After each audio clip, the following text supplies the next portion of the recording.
We, the people. We, the people, tell the government what to do. It doesn't tell us. We, the people, are the driver. The government is the car. And we decide where it should go, and by what route, and how fast. Almost all the world's constitutions are documents in which governments tell the people what their privileges are. Our Constitution is a document in which we, the people, tell the government what it is allowed to do. We, the people, are free. That through more and more rules and regulations and confiscatory taxes, the government was taking more of our money, more of our options, and more of our freedom. I went into politics in part to put up my hand and say, stop. I was a citizen politician, and it seemed the right thing for a citizen to do. I hope we have once again reminded people that man is not free unless government is limited. There's a clear cause and effect here that is as neat and predictable as a law of physics. As government expands, liberty contracts. The Bold Republic Radio Show is rated PG-13.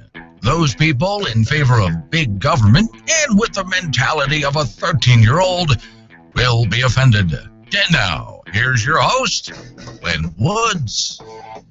So it seems Al Gore is out and at it again. Haven't heard from him in a while. You know, Al Gore hides when the weather's cold.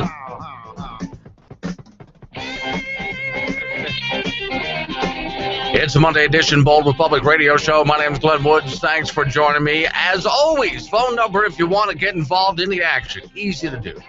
307-363-4093. That's 307-363-4093. And, of course, pretty much everything I'm talking about, a whole lot more, you'll find it on my website, which is boldrepublic.com. So we haven't heard. By the way, there's an app for that. So anytime you ever want to listen to the radio show, all 3 hours of the radio show, easy to do. Just grab your phone or whatever device you download apps to, and just go ahead and look for Bold Republic at your app store. It'll come right up, top of the list. That's us. You'll see the Bold Republic logo. So you can listen when you want to listen to, not just when we're live on air. So, okay, Al Gore hides when the weather's cold. And it has been cold. The New England states set an all-time record for snow. We'll get to that. Al Gore is nowhere to be found when the weather's that cold. But now that it's warmed up a bit, suddenly he's out again. Ladies and gentlemen, Al Gore, if you are someone who disagrees with him, he wants to punish you. And, of course, there's no way I could possibly launch into this without finding something just to tweak him a little bit. There's some people out there doing some great parody songs these days. You know that? You're driving a big car. I come on your radio. I say the end's close. You just say no. I say it's global warming, but you call me a liar. But this planet's on fire. You know, I'll post the entire parody song on my website, boldrepublic.com. So, okay, here's the latest about this. South by Southwest Festival is happening in Austin, Texas right now. Running from March, let's see, it starts March 9th, it goes to the 22nd. Massive film and interactive music festival. About 20 years old now. Festival brings together all sorts of designers, developers, investors, entrepreneurs, politicians, and so on and so on. Okay, they bring Al Gore this time for the third time in the last few years. Al Gore, founder and chairman of the Climate Reality Project. You want to come up with a different name for that? Well, he's calling it Climate Reality Project. If anyone has an alternate name that we can hashtag, let's do it. Think about it. Get back with me on that one. All right. So he spoke at the festival on Friday. Naturally, of course, he's open-minded about other people's ideas. No, same old speech, climate crisis. This time, though, former president, vice presidential guy, but presidential candidate that thinks he won Florida but didn't. wanted to focus on, quote, punishing climate change deniers, saying the politicians especially should pay the price for rejecting this accepted science. Now, stop right there. I'll say we already know. We already know this, but I'll say it anyway. Nobody is denying that the climate changes. No one has ever said that. Got it? Okay. It's been changing for billions of years. So to say climate change deniers, absolutely not. Next thing, obviously, there is no such thing as settled science. There is no science that's ever settled down. Just recently, though, John Kerry came out and said, well, gravity and climate change. I mean, everybody knows that gravity exists, and you can see that it happens. Therefore, it's real. Therefore, climate change. Yeah, I went into a big, long thing about that on Friday. Fact of the matter is, all of their climate models keep getting things wrong. So why the climate is always changing. It's a debate as to why it's changing. And the other side, Al Gore's side of the argument, keeps making wrong predictions. So there, you want to talk settled science? That settles that right there. How about that? Gore said, here comes that phrase I can't stand, forward-thinking investors. Forward-thinking.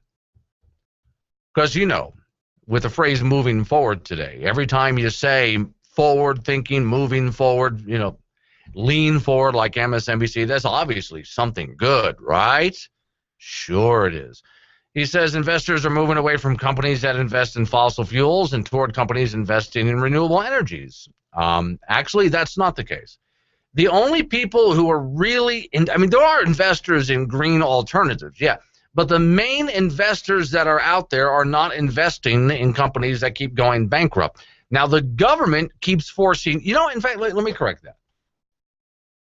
Everybody in America is investing in climate, green energy products. Windmills, solar panels, biofuels, stuff like that. Obviously, we're all in favor of it because we're all investing in it.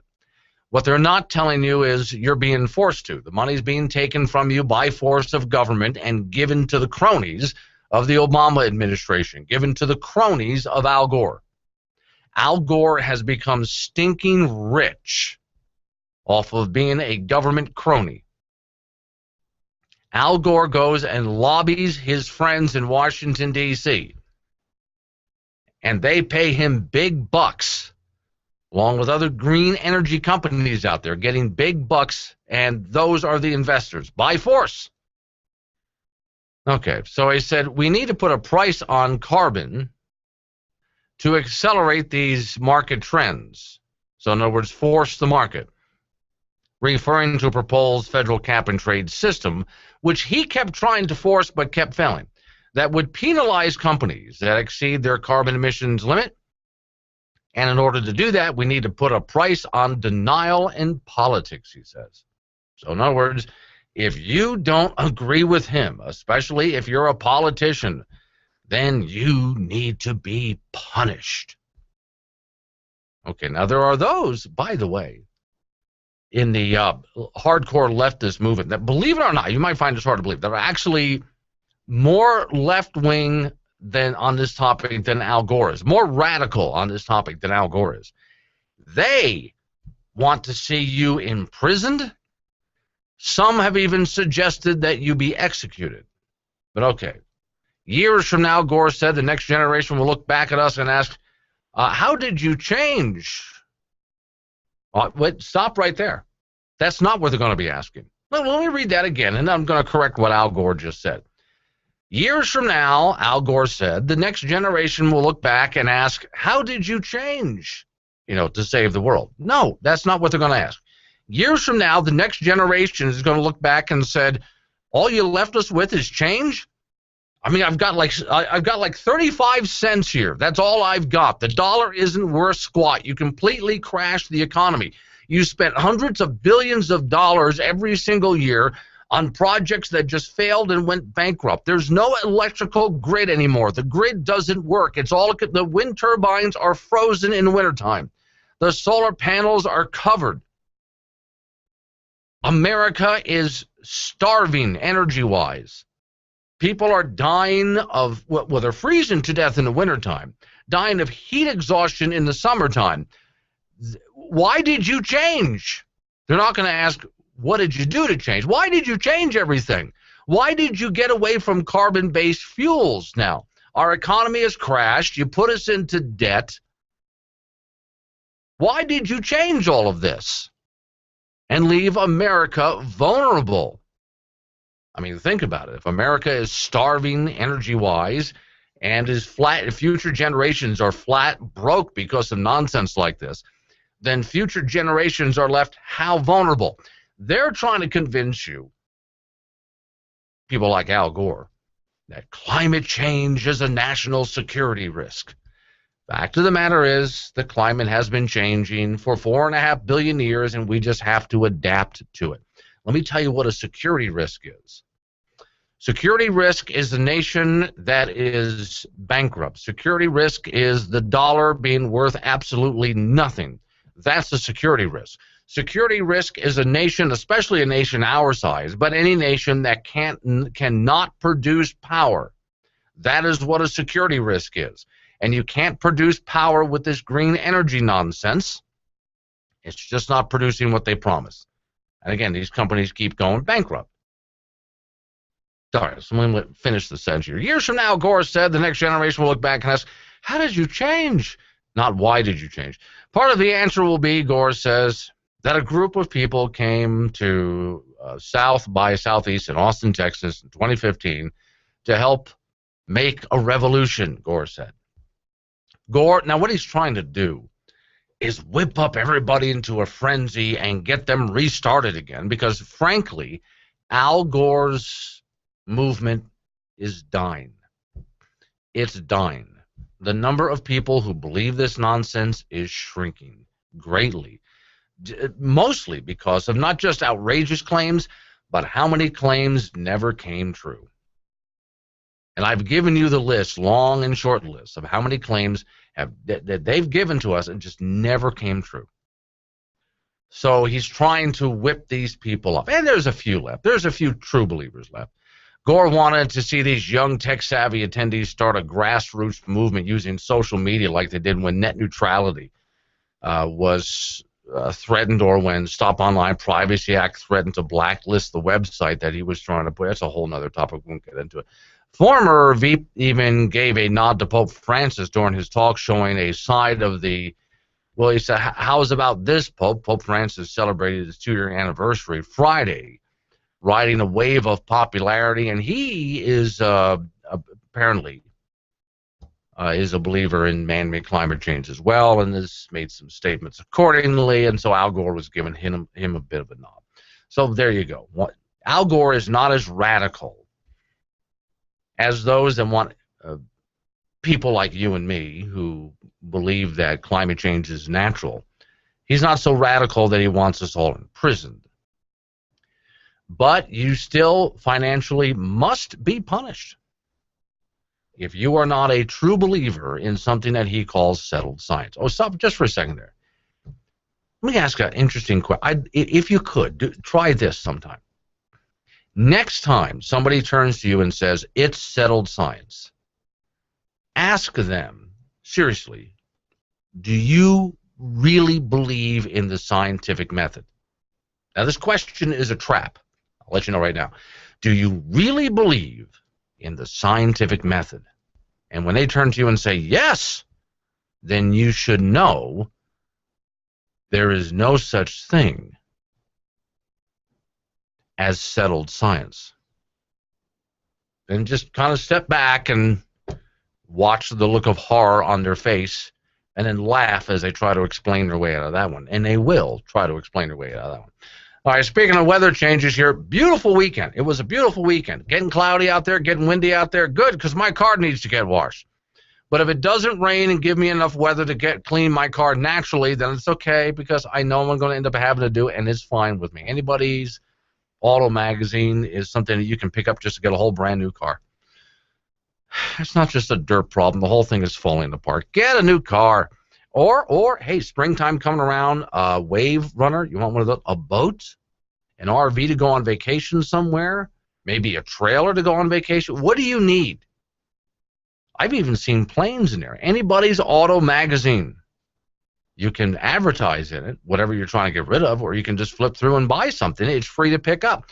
They're located in northeast Wyoming, southeast Montana, the Dakotas as well. It is free. You'll find it in convenience stores and restaurants. Anybody's Auto Magazine. Your National Day Clock Countdown for March 16th, 2015. 18,155 billion. And now a message from future generations. Go away, fat man. This has been your National Day Clock Count Up. Hey, gun enthusiasts, it's Gillette's Friends of the NRA 19th Annual Banquet. So get your tickets now before they sell out again, just like they've done every year before. This year it's April 25th, 2015 at 5 p.m. at the Camplex Energy Hall in Gillette, Wyoming. $40 for adults, $30 for 14 and up. Banquet raffle tickets available at Rocky Mountain Discount Sport, Gun Traders, 4T Pawn, Gillette Pawn and Gun, TNT Guns and Ammo. For more information, call 307-941-9669. That's 307-941-9669. Gillette, Friends of NRA, 19th Annual Banquet. Don't miss it. See you there. Hey, are you going to Jack's Liquor with me on St. Patrick's Day? I'm not sure. What's going on? It's going to be great. They're making corned beef and cabbage, great drink specials, Irish strippers. It's going to be awesome. Corned beef does sound good. Wait, did you say Irish strippers? Yeah, they are great. Pretty cheap, too. I'll probably have a couple. What? $7.50s of rums, vodkas, liqueurs, creams on sale this month at Jack's. So, about those Irish strippers. Relax. They're mixed drinks. Although, I'm a little Irish. Yeah! Your adult daycare center, 302 East 2nd Street, Gillette, Wyoming. Daydreaming, son. It's time to get prepared. Time to get off your sofa and run yourself down to Surplus Unlimited in the Gun Traders building. Oh, my! 1, 2, 3, 4. 1, 2, 3, 4. Civilian soldier, they got everything you could need. That's right, the Surplus is unlimited. Surplus Unlimited ammo for babies and adults. That's right. Babies need camo too. 10 different styles of camo. Oh, don't you look pretty? 550 cord, numerous colors, wool blankets, boots, hats, gloves, coats, shirts, tactical vests and belts, camping supplies, high-quality army cots, and that hard-to-find P38 can opener. Save time, save money. Surplus Unlimited in the Gun Traders building. 801 Carlisle on the Douglas Highway across from the fishing lake. Gillette, Wyoming. I'm Professor Burke from Farmers Insurance, and this is 30 Seconds of Smart. So you want discounts on your home insurance. Upgrade your roof. Upgrade your plumbing. Get a burglar alarm. Get a fire alarm. Combine policies with your spouse. Bundle your coverage. Quit smoking. And, of course, talk to farmers, because the more you know about home insurance, the more you can save. We are farmers. Get smarter about your insurance at farmers.com. Stop by and see Lyle Austin, 201 West Lakeway Road in the Lakeway Professional Center, 686-5002. That's 686-5002. Hello. Yes. I think Glenn is going to take your call next, but don't call him Glenn. He wants to be called Pasty White Guy. Oh, no, he takes it as a compliment. Trust me. Wait, here we go. Back to the show. Back to Glenn Woods. All right, so since Gore wants you punished, I'm going to wrap up the whole climate change things. And, man, did a lot of, no pun intended, stuff pile up during the course of the weekend that we have to talk about. By the way, phone number, if you want to get involved in the action, 307-363-4093. That's 307-363-4093. And for those watching on the video stream, you can go ahead and just leave questions, comments, obnoxious, snotty remarks on what's supposed to be a window right over there. And I answer them as the show goes on. So, okay. New England, snowy Boston, record story here. And, man, did it pile up. In fact, for those people watching on the video stream, go ahead and take a look right now. I'll show you just some of the, it got high up there. There were people, in fact, it got so bad. The mayor of Boston asked people, would you just, for the love of God, quit jumping out of windows? Because people were jumping out of third-story windows just to go splat in the snow, which was just one story below. Okay, so Boston, in a story March 15th about Boston's seasonal snowfall record, the Associated Press erroneously reported the previous record set for 1995-96. It was 107.6 inches, not 107.9. A corrected version of the story is below here. So here we go. Boston made history by having the snowiest and probably most miserable season since 1872. Wow. Since 1872. I didn't realize we would have to go that far back. Okay, well, but look, this happens from time to time. It's a natural cycle. The official measurement of 108.6 inches at Logan International Airport topped the seasonal record of 107.6 inches set in 1995-1996, according to the National Weather Service in Massachusetts. So, Super Bowl, World Series, Stanley Cups, and snowfall records. There you go. The final 2.9 inches came after a record-setting monthly snowfall of 64.9 inches in February. Okay, so stop right there because they go on with more statistics. Let me back up for a minute. From Brinton, headline, snowfalls are now just a thing of the past. From Britain. Story reads by Charles, I cannot pronounce his last name. Britain winter ends tomorrow with further indications of a strike environmental change. Snow is starting to disappear from our lives. Sleds, snowmen, snowballs, the excitement of walking into that fluff outside are rapidly diminishing from British culture. Warmer winters, which scientists are attributing to climate change, produce fewer white Christmases, fewer Januaries and Februaries. The first 2 months of 2000 were virtually free of significant snowfall. Okay, so the story goes on to say that it's going to be a thing of the past. Quote, children just aren't going to know what it is, according to the scientist writing the story. Children are just not going to know what snowfall is. Now, shortly after that article, in fact, the very next winter, you know what happened? They got buried. They got just flat out buried. Now, there are numerous climate models that I've named to you. In fact, by the way, since I'm talking about the UK, there was a prediction made back in the 1970s that by the year 2000, the UK would be almost completely gone because of rising sea levels. And that hasn't happened either. Let's not forget, in the New England states, they had not waves crashing on shore, but slush. The ocean had turned to slush. It looked like, remember going and getting a Slurpee from your convenience store? Or a smoothie, if you don't know what a Slurpee is. That's what the ocean looked like, a crushed ice drink, like a daiquiri. And in fact, I showed you guys last week, up on the shores of the New England states, big chunks of ice, bigger than a SUV or minivan, were big as a small truck. Big chunks of ice that big were washing up on shore. All right, so this is the global warming that they predicted was going to happen. The sea levels are not rising. It is not as warm as they said it was going to be, but Al Gore says that you have to be punished. In the speech he gave last Friday in Texas, Al Gore says that you have to be punished, especially if you're a politician. You need to be punished if you don't believe in settled science. Well, I tell you what, Al, when your climate models finally start getting it right, when your climate predictions finally start coming true, then we'll sit down and have a talk about that. Until then,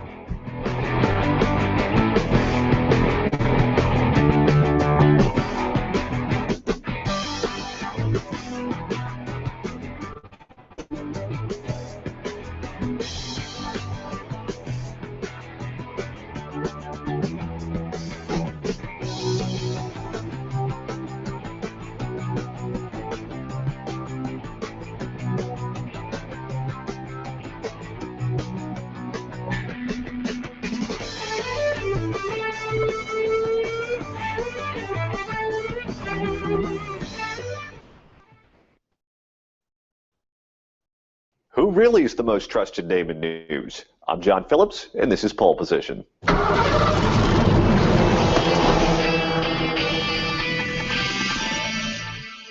Well, let's go ahead and get right to the numbers, shall we? A new Quinnipiac University poll shows that Fox News leads the pack with 29% of Americans saying they trust that network the most. CNN, who might have the chance to change their slogan, follows with 22%. CBS and NBC News are both at a meager 10%. ABC is even lower with 8%. And everybody's favorite late-night prison documentary channel, MSNBC, is dead last with a laughable 7%.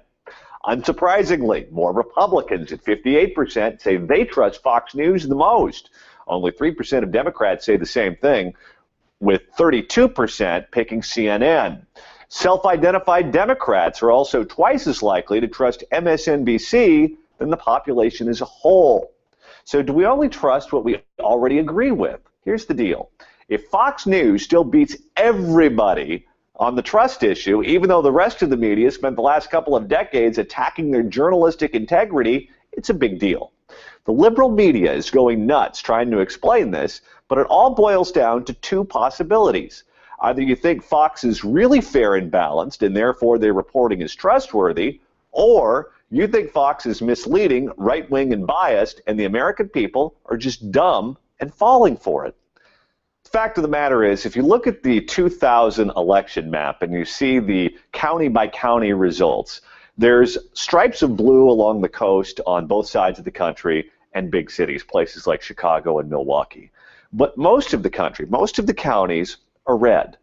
And you look at the top three networks, ABC, NBC, CBS, I'd throw CNN, certainly MSNBC into the mix. They appeal to those blue strips. Fox is doing something very different. They're appealing to most of the country, or as they like to describe, a very tiny sliver of America's demographic, half the country, conservatives, moderates, people that aren't liberal Democrats. And it's working. And it's driving the rest of the media absolutely bonkers. They can't control it. They can't beat Fox, and that they can't handle. So instead of trying to copy Fox, or instead of trying to do what Fox is doing to become successful, they attack it, as you're seeing right now, with the ongoing attacks against Bill O'Reilly. It's not working, and it's not going to work. One thing the survey does prove is that most Americans understand that the mainstream media is itself biased, and we just don't trust them to tell us the whole truth on any number of issues. Let's go inside the mind of a 10-year-old. I should have worn those earrings today. I like those earrings. Gabby has those awesome earrings. I need to ask her where she got those, but that's just what she would want me to do.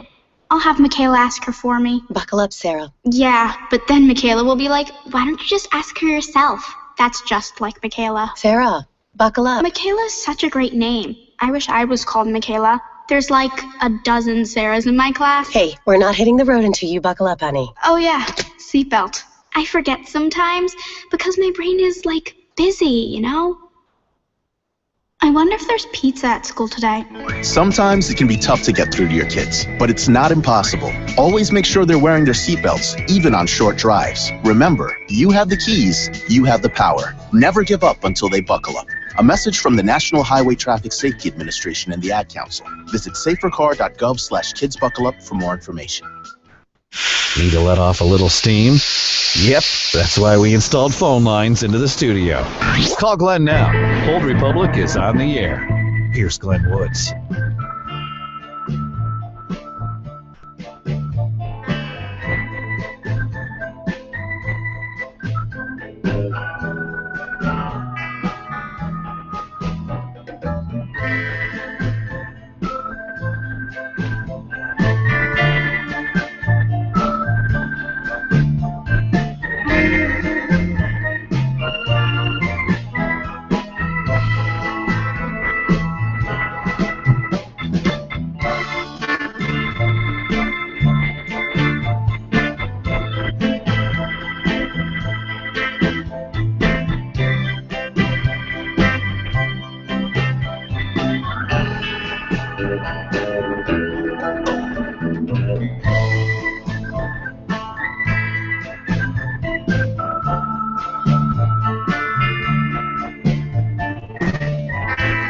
It's the Bold Republic Radio Show. My name is Glenn Woods. Thanks for joining me. And don't forget, pretty much everything I talk about, a whole lot more, you'll find it on my website, which is boldrepublic.com. Several ways to listen to the show. Check a local radio station for local listings. If we're not on your local radio station, nag them.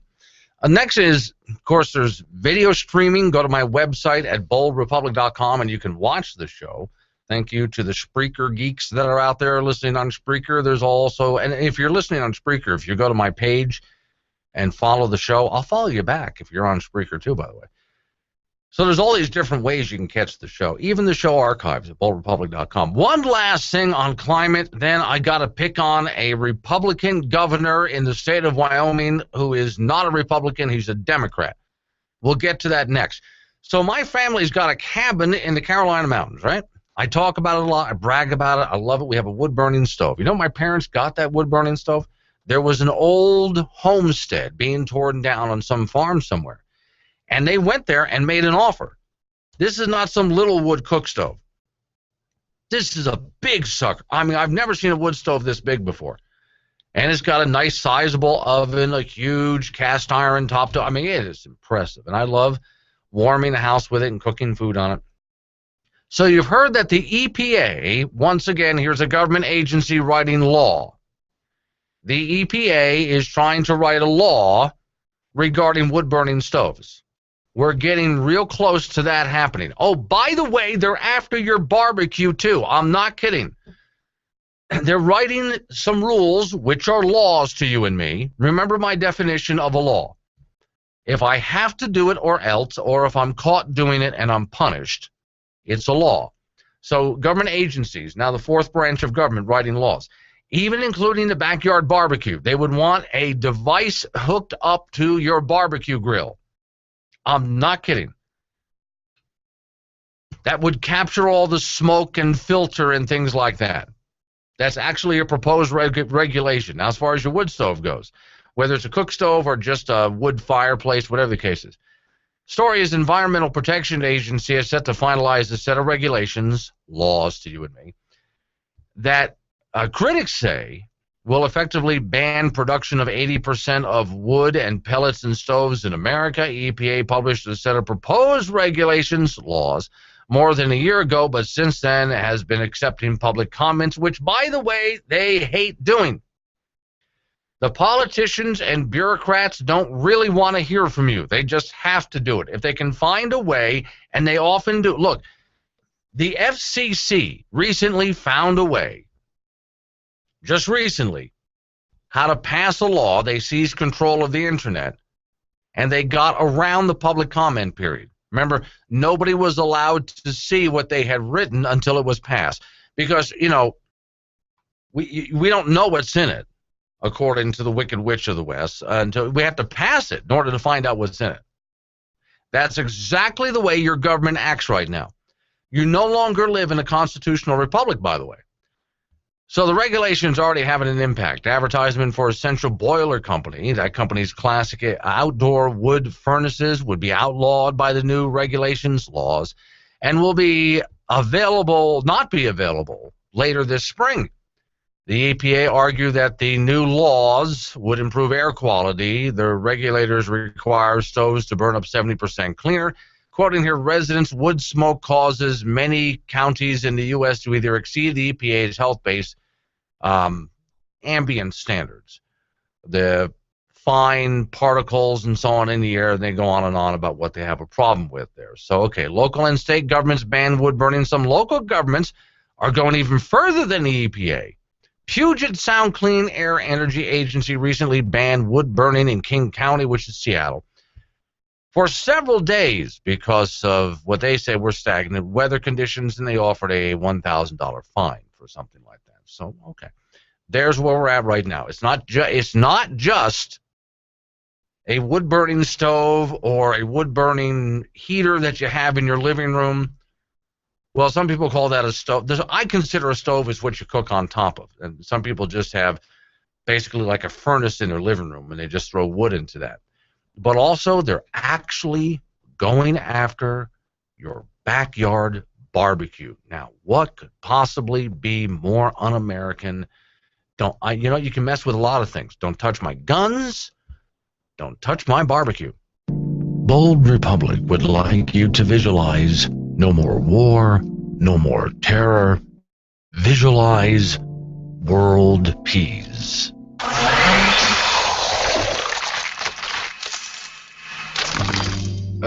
Glenn, I think they meant world peace. Well, that doesn't make any sense. You can't eat that. No, calm, no war. Peace.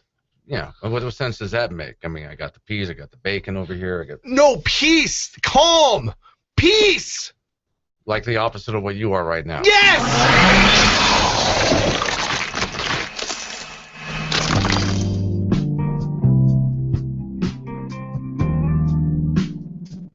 This is Bruce at Marshall Jewelry here in Gillette. Marshall Jewelry buys gold and silver. Do you have jewelry that is out of date, worn out, or broken? Bring it in and let us make you an offer on the gold and diamonds. It could be worth more than you think. We also buy gold coins, crowns, and bridges. Items made of silver are also of interest. We buy silver bars or coins. Bring them in and we'll make you an offer and write a check, all while you wait. Marshall Jewelry is located next to Home Depot in the Silver Auto Center. Open 9 to 6, Monday through Saturday. Layaway's welcome. Marshall Jewelry, where she'll love it, guaranteed. Are you looking for employment in the energy industry? True Companies are hiring. The True Companies consists of several companies in the oil, gas, transportation, and agricultural business. Black Hills Trucking is currently hiring mechanics in Gillette and Casper, Wyoming. Bell Foods Pipeline Company is currently hiring gaugers in Gillette, Wyoming, and North Dakota areas, roustabouts in Wyoming, and pipeline controllers in Casper, Wyoming. These are full-time positions with competitive salary, 100% funded profit-sharing plan, vacation, life insurance, family health, tuition, reimbursement, 401k, employer match, safety awards, and incentives. Must be able to pass an employment drug screening. You can view all current positions at truecosts.com. That's TRUECOS.com. True Companies are an affirmative action, equal opportunity employer. Hi, my name is Jacqueline McKinney, owner of Fast and Furious Detailing. Do you need your RV or toy hauler cleaned? We will get it ready for you, so all you have to do is go have some fun. Or how about after fun, we can clean it up. We will even wash all of your bedding for you. Does your boat have dark film all around the outside of it? No problem. Fast and Furious Detailing is a full-service detailing company. We detail cars, SUVs, trucks, RVs, toy haulers, boats, ATVs, UTVs, and motorcycles. Fast and Furious Detailing hopes you can find everything you need. Our company is focused on providing high-quality service and customer satisfaction. We will do everything we can to meet your expectations. With a variety of offerings to choose from, we're sure you'll be happy working with us. We're located at 5753 South Winland Drive, and our phone number is 307-682-2470.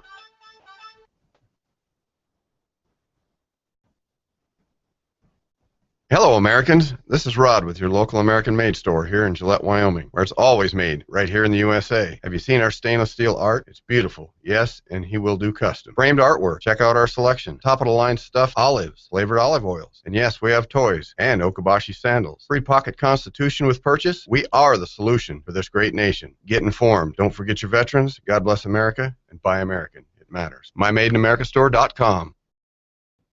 Do yourself a favor. Don't just listen to the show. See what Glenn's talking about at BoldRepublic.com. There you can watch the show live on YouTube or download the show and listen to it later.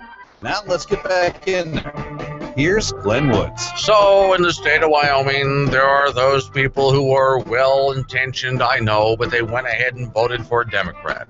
These were, look, it's bad enough when you vote for some Republicans out there. If you listen to the show enough, you know I'm not really Democrat or Republican. I'm voting for the guy who's interested in limited government, constitutionalism, fiscal responsibility. And in a lot of cases, that's neither the Democrat or Republican. In the case of the state of Wyoming, twice there were good, well-meaning, actual conservative people, decent citizens, who wanted to do the right thing. So they went and voted en masse, overwhelmingly, for the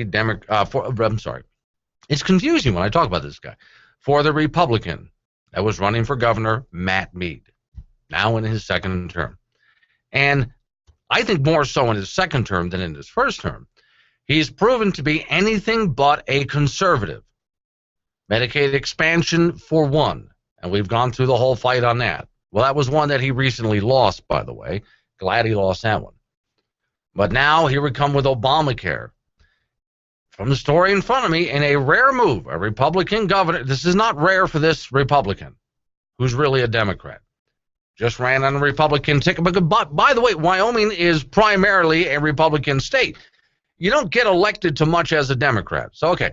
Story reads, in a rare movement, Republican governor said Supreme Court would should uphold Obamacare against a major legal challenge that threatens to unravel the law by wiping out federal exchange subsidies in nearly a dozen states. Stop right there. Here's part of the reason I understand, I hope you do, that Governor Matt Mead is not a conservative. There might be an R by his name, but he's not a conservative.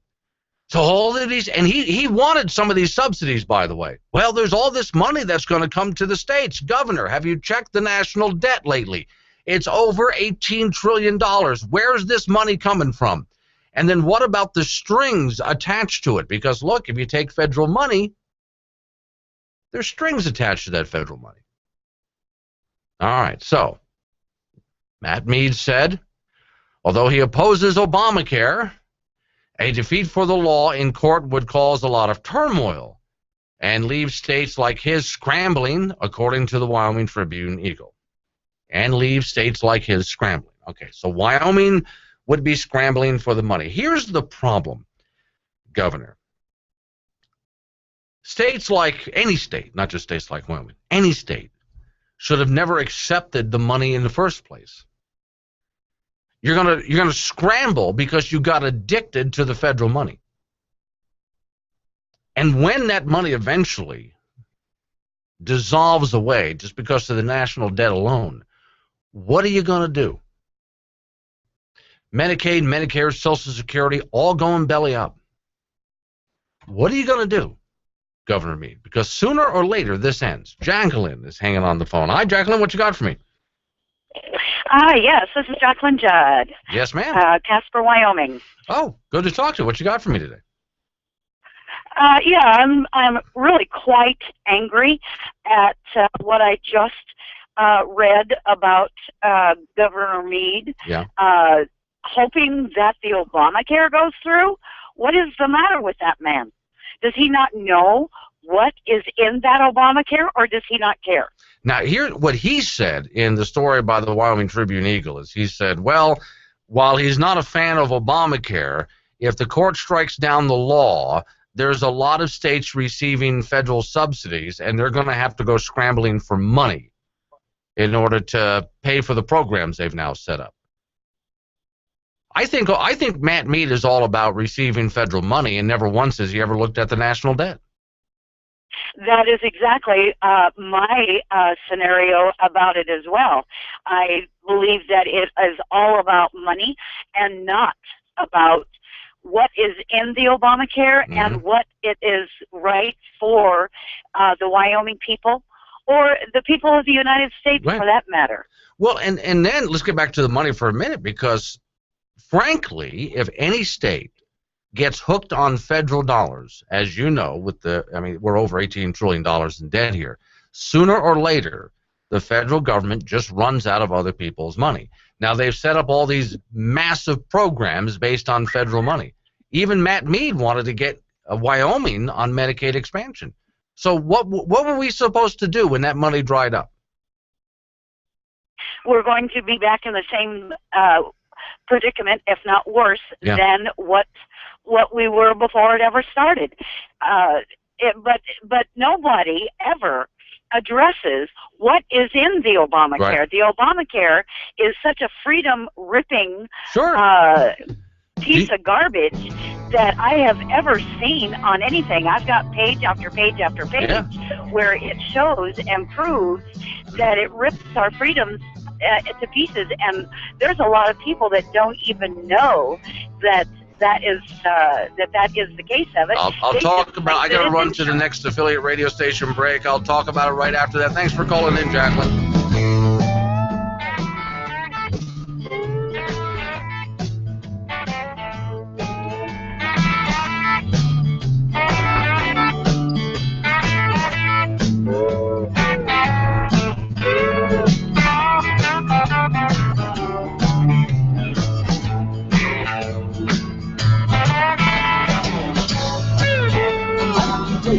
The revolting truth.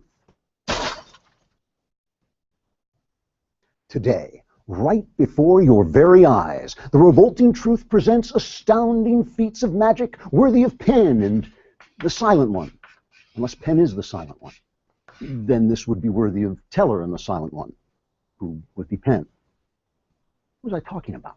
Oh yeah, astounding and amazing feats of sleight of hand, legerdemain, and prestidigitated sleight of hand, as we present to you the astonishing, breathtaking, mind-boggling, and insanely destructive magic box of leftism. Yes, the magic box of leftism from the mysterious reaches of the East, where it made entire cultures, economies, and innocent victims disappear like that.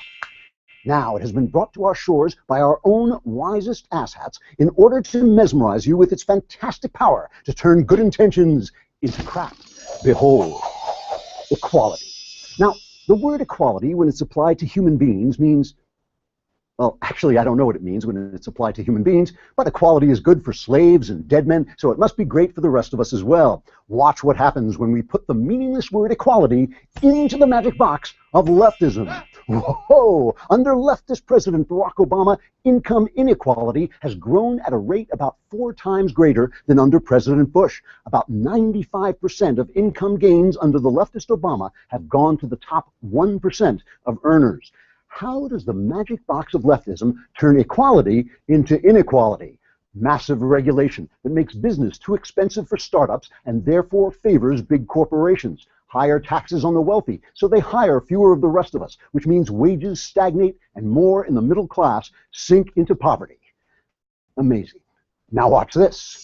Sexual freedom.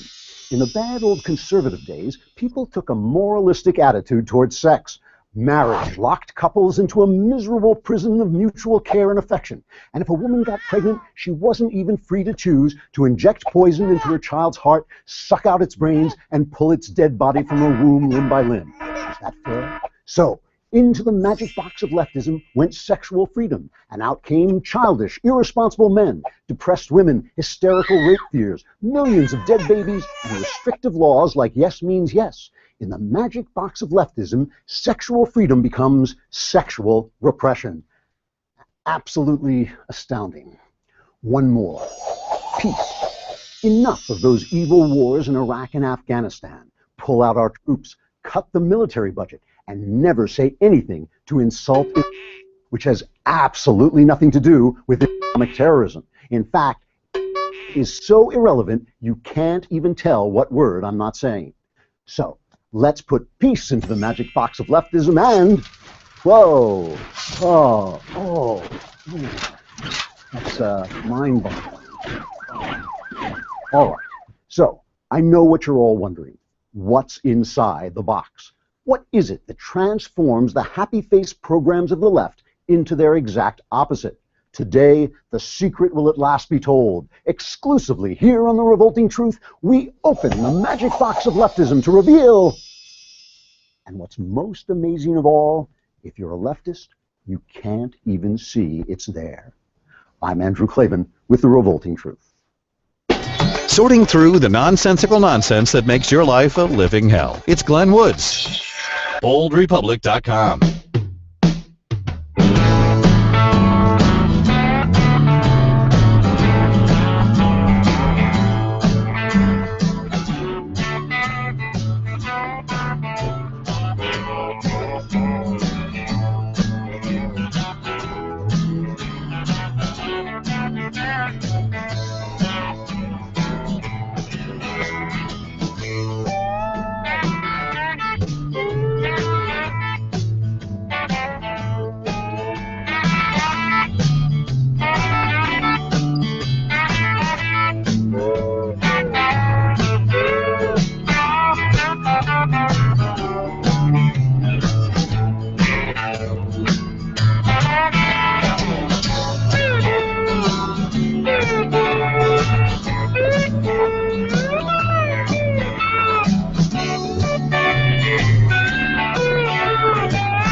It's the Bold Public Radio Show. My name is Glenn Woods. Thanks for joining me. Phone number to get involved, 307-363-4093. That's 307-363-4093. And, of course, pretty much everything I talk about and a whole lot more You can find it on my website, which is boldrepublic.com. Don't forget to ask for, because we've been sending them out. And in fact, Jacqueline was from Casper, and we sent some people in Casper a Bold Republic barf bag for when government makes you sick. And so, well, look, we'll send them to you. Not a problem.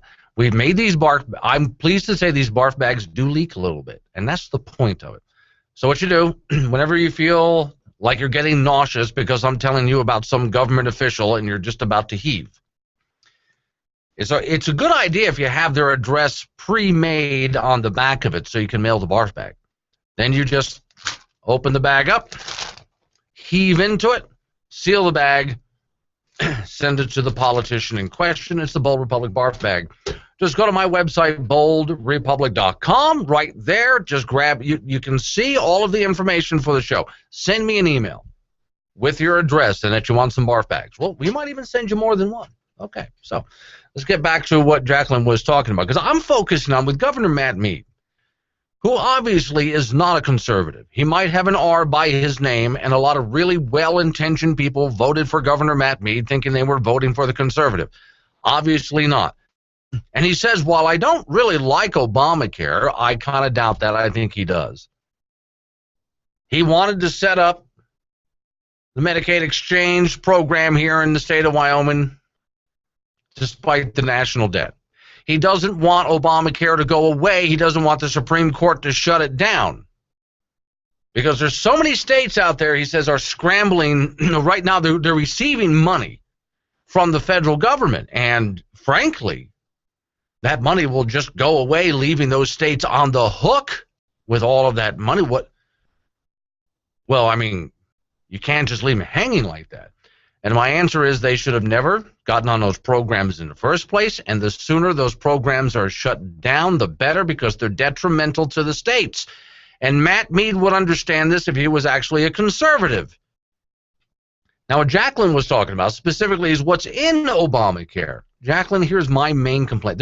If you print it out right now, Obamacare is now 9 feet tall. If you print it out, Obamacare right now, 9 feet tall. Now, my main complaint is this. There are people across America who are perfectly happy with whatever insurance they had. And they were told, if you like your insurance, you can keep your insurance. That's what they were told. Okay. Then Obamacare came along and just canceled their insurance. Wait a minute, hold on now. Did the federal government get your permission to cancel your insurance? I thought you were a free person in a free country and that was your decision. But the federal government just came along and canceled contracts that you had with companies in good faith. Then they ordered you to buy something that you didn't want, or else. It's an affront to freedom. And I don't care what his reasoning for it. Even if Governor Mead says, well, you know, I'm not a fan of Obamacare, but you want to keep it.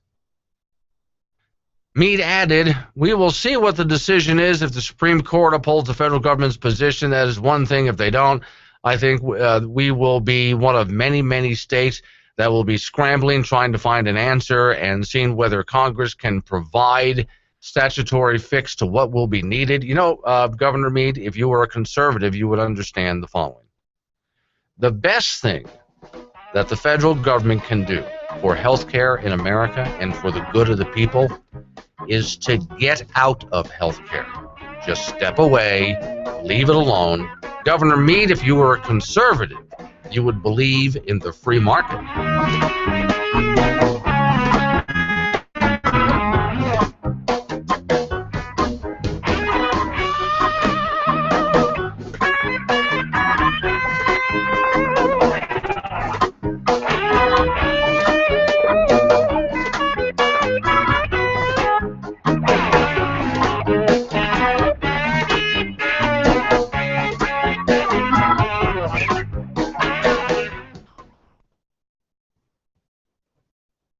We need to make prisons smaller and safer so that inmates don't have to turn to gangs for protection.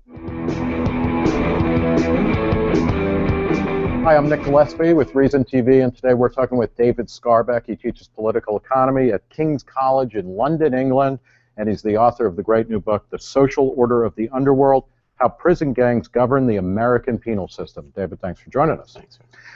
Talk a little bit about how governance emerged in prisons, because this is a place where, you know, the prisoners now, they're not going to get any help from the guards, and they have all sorts of reasons not to interact with them. There was, in your book, you talk about the period before the 1950s when prison gangs rose up. What was it like before prison gangs, and then why did the gangs emerge, and how do they govern things? Yeah, well, one of the fascinating things that my book looks at is prior to the 1960s in California, and it turns out if you were incarcerated during that time, one of the most important sources of safety or regulation in your life would be not gangs, but something called the Convict Code or the Prisoner's Code.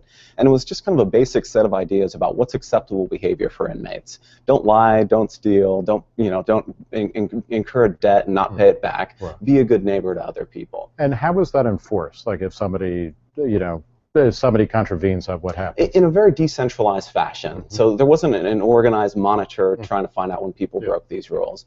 The more that people broke them, the more likely they were to be ostracized.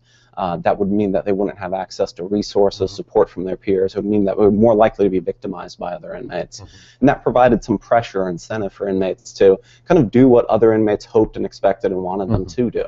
Okay, and so then, through the 50s and into the 60s, that changes. What drove the change, and then what happened? The major change is the increase in the prison population. So for this convict code to work effectively, other inmates have to know who you are, and you have to know who other inmates are. But as prisons get larger and larger, the prison population goes from fewer than 5,000 inmates up to 25,000, and subsequently, substantially more.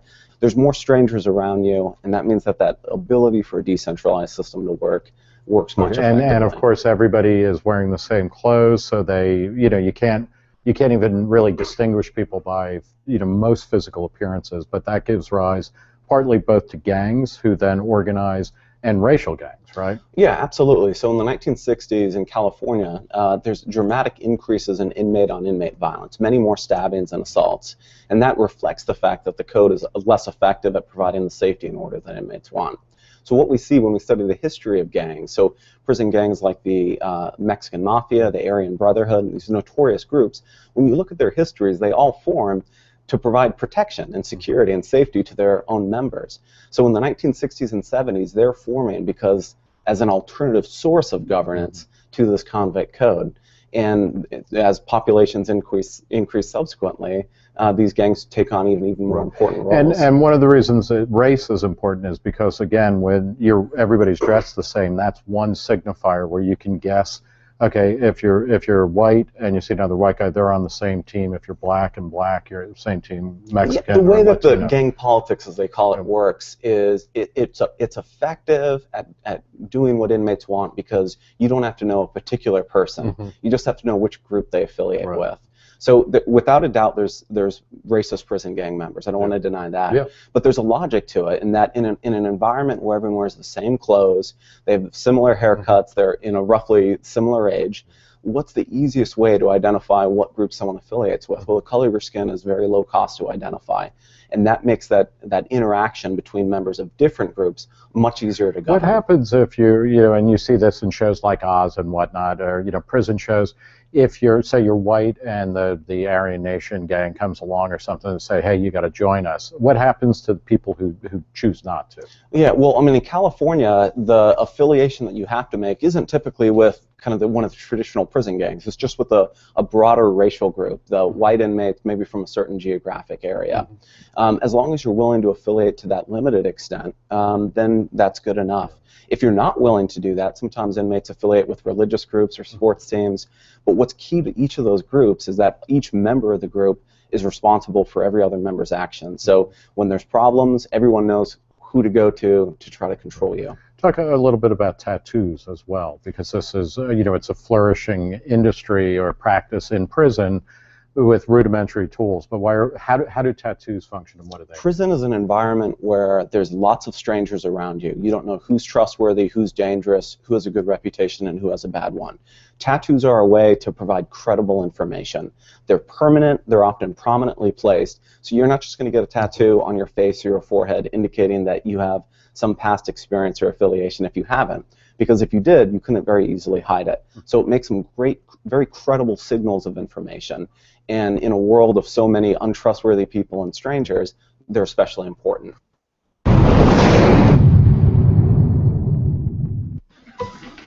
I'm not. Pay for what we spend by the middle of the decade. If you like your doctor, you will be able to keep your doctor, period. If you've got health insurance, you like your doctor, you like your plan, you can keep your doctor, you can keep your plan. No matter what you've heard, if you like your doctor or healthcare plan, you can keep it. For the first time in more than a decade, imports accounted for less than half of what we consumed. Job growth was the weakest of any economic expansion between 2001 and 2008 since World War II. I don't want to run auto companies. I don't want to run banks. I think we can get a lot of work done fast. When I met with the governors, all of them have projects that are shovel-ready. Shovel-ready was not as shovel-ready as we expected. I would convene a continuous advisory meeting with not just Democrats, but Republicans, specifically on national security issues, because there is a long tradition that our differences in foreign policy should end at the water's edge. Irreverent, but honest and tastefully tacky somehow. Here comes another hour of insensitivity training with Glenn Woods. I am going to get on to the next topic, which proves that, in fact, we are winning the war against the group formerly known as ISIS, now known as pigs. But one last shot across the bow of Matt Mead.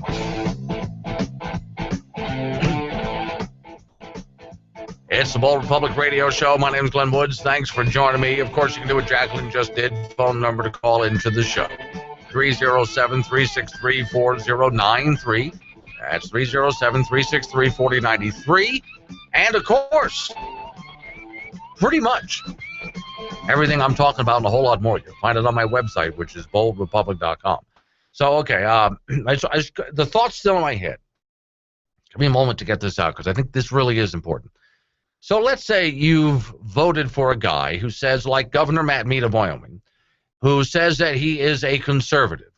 And he'll even turn to you and say, oh, I don't agree with Obamacare. But remember, I think this is one of the best sayings I've ever heard. Whenever someone says, but whatever they said before that was a complete lie. Just a big steaming pile of buffalo chips. Okay, that's what that is. And I started using buffalo chips the moment I moved to Wyoming. I just figured I had to change the lexicon on that. So, okay. The governor is afraid that if the courts strike down Obamacare, that the states will suddenly have to go scrambling for money. We don't know what we're going to do, and we need to have Medicaid expansion. We don't know what we're going to do here. We better hurry up and scramble for it. And he hopes that the Republicans that now control the House and Senate have some kind of a plan to help the states out, because we need to do something here, because there's going to be all these people without insurance and so on. Governor Mead,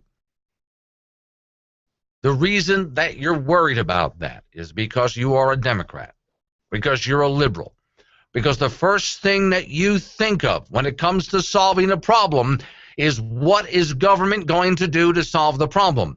When it comes to, I can name a lot of things, but when it comes to health care, Governor Mead, government is the problem. Government is the problem when it comes to health care. Would you like to fix health care? Would you like to make it more affordable and easy to get to for everybody, Governor Mead? Then here's how you do it. Get government out of healthcare and let the free market take over. See, if the governor was actually a conservative, he would trust the free market. But he doesn't trust the free market. Right away, he wants a government fix for every problem. There's the problem, Governor Mead. You are not a conservative. You might have an R by your name. you are not a conservative. If you were, you would trust the free market. Okay, let's go to the Middle East real quick. From the Jerusalem Post. Yeah, I read all sorts of kind of stuff out there. I read a lot of stuff out there. You know, we might be doing better with the group formerly known as ISIS or ISIL than we thought. And by that, I mean the way that these people are now leaving the ranks and defecting or just leaving their posts. They're on the run. They've dropped their guns and left. For those people watching on the video stream, you're probably wondering, what the hell am I showing you here? Here's what's happening. Underneath the robes and veils, the men who put on makeup and wore dresses, some even wore bras. Yes, I have a picture here of a guy wearing a bra. Lipstick, all sorts of things. Other put on makeup, including and got rid of their facial hair, which in that part of the world, oh dear Lord, you don't do that. Islamic State-driven violence rages on Iraq as people are using any means possible to escape, and for some that means dressing in drag. And that includes those people who are members of the group formerly known as ISIS or ISIL, now known as pigs. They're leaving the ranks. They don't want to be part of this anymore, and if they have to dress up in drag to do it, they'll do it. So yeah, there's all sorts of really pretty men, hairy, sweaty Middle Easterners dressed up like women trying to sneak out. On Monday, the Iraqi army arrested 20 male Islamic State members. By the way, I haven't said it yet. Let me clear it up. For those people who are confused when I say formerly called ISIS or ISIL, now called pigs, do a hashtag on that if you haven't already, hashtag pigs. I mean, but get out there and tell all your friends about it on social media. Pseudo-Islamic genocidal sadists. Pigs. They're not ISIS or ISIL. That means they're naming themselves, and we don't want them naming themselves because they're going to give themselves a cool name, and we can't have that. So we're going to name them pseudo-Islamic genocidal sadists. Pigs. That's who they are. So these pseudo-Islamic genocidal sadists, and they hate the idea of pigs, are leaving their ranks dressed as women if need be. So Monday, Iraqi army arrested 20 male pigs, former pigs, dressed as women in the northern city of, I can't even pronounce it, according to a spokesman whose name I can't even pronounce. I can never get these names right. The arrested used a number of creative ways to pull off a realistic female disguise, as the number of the pictures originally posted on Instagram show. Underneath the robes and veils, men put on makeup, wore dresses, some wore bras. Here's the dude with a mustache and a bra. I bet some of you listening on Spreaker, the app, and also listening on radio stations are just really, you just can't believe you're missing this show here. I got some really cool pictures of these guys, especially the dude with a mustache wearing a bra from the Mideast. It's just the coolest thing. Others chose not to shave their facial hair, though they still tried to appear as women. So, okay. No, well, they did. They're going to dress up as a woman, but they're not going to shave. The men were desperately attempting to flee the fighting in Tikrit, where Iraqi military only managed to take back from the Islamic State 6 days ago. Here's a guy who almost looks like a young boy, and he has lipstick. He at least shaved his mustache and put lipstick on. It's unclear what the fate of the group of pig members are now will be now they're in police custody. But if anything, I'm looking at it this way, if anything, we can go ahead and start a drag show somewhere if this is what they want to do to escape. But at least, though, dressed as women, they were able to get away, drop their guns, and leave the army of pigs. And then get captured by the Iraqi army. So I'm hoping, since they're just defecting, since they're leaving their posts, whatever the case, whatever they're doing, I hope that helps them just to get away. Maybe they just made a mistake in their life. Well, obviously, if you have to dress up like a woman to escape from beheading your neighbors, then you made a mistake somewhere along in your life. I'm just saying. But there's plenty of places where these guys can get jobs. I would say what they should do as punishment, because they joined a, let's face it, an apocalyptic end times terrorist group. That's what they joined. So there should be some kind of penalty for this, right? I would say let's not behead or anything like that. Let's not put them in prison. I got a better idea. Let's bring them places to places like San Francisco, to Las Vegas, anywhere where there's a drag queen show. Can you imagine? And they're going to end up having to perform in front of a bunch of rednecks. Can you imagine now? So, okay, now suddenly the music starts and the lights come up and the curtains open, and here's a bunch of dudes who used to work for the group formerly known as the Islamic State, we're now calling pigs. And they come dancing out on stage with their fake AK-47s. They have lipstick on, they have shaved their mustaches, maybe, maybe not. Some don't shave their mustaches but wear bras. Some are just dressed in former, well, head to toe like a woman. And we just allowed them to do a drag show. If this is what they had to do to escape from the group formerly known as ISIS, now they're going to need employment, and yet they're going to have to be punished at the same time. There are plenty of drag shows out there. I say we enlist them. So could somebody please get the nation of Iraq on the phone? I don't know who's in charge of this, whoever's in charge of the prison system or whatever. Are you going to execute these former members of this Islamic cult, of this death cult, this apocalyptic cult? Beg with them? Please not. We just don't. No. We have a better idea. There are drag clubs across America that are, and there are rednecks that would just love to see this show.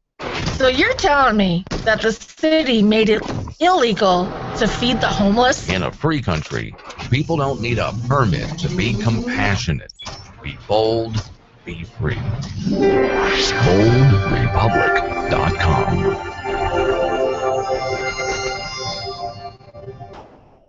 Hey, gun enthusiasts, it's Gillette's Friends of the NRA 19th Annual Banquet. So get your tickets now before they sell out again, just like they've done every year before. This year it's April 25th, 2015 at 5 p.m. at the Camplex Energy Hall in Gillette, Wyoming. $40 for adults, $30 for 14 and up. Banquet raffle tickets available at Rocky Mountain Discount Sport, Gun Traders, 4T Pawn, Gillette Pawn and Gun, TNT Guns and Ammo. For more information, call 307-941-9669. That's 307-941-9669. Gillette, Friends of NRA, 19th Annual Banquet. Don't miss it. See you there. Hey, Frank, you're actually gonna fall for that hook, are you? I'm just so hungry, and the lure looks so good. Yeah, well, just look up through the ice hole at that guy. Hey, he's got all the latest gear, doesn't he? He's so warm and comfortable, and the top window sportsman clothing, and fishing pole, and the best lures, nice comfortable chairs, coolers, warmers. He's got it all. I can't stand it.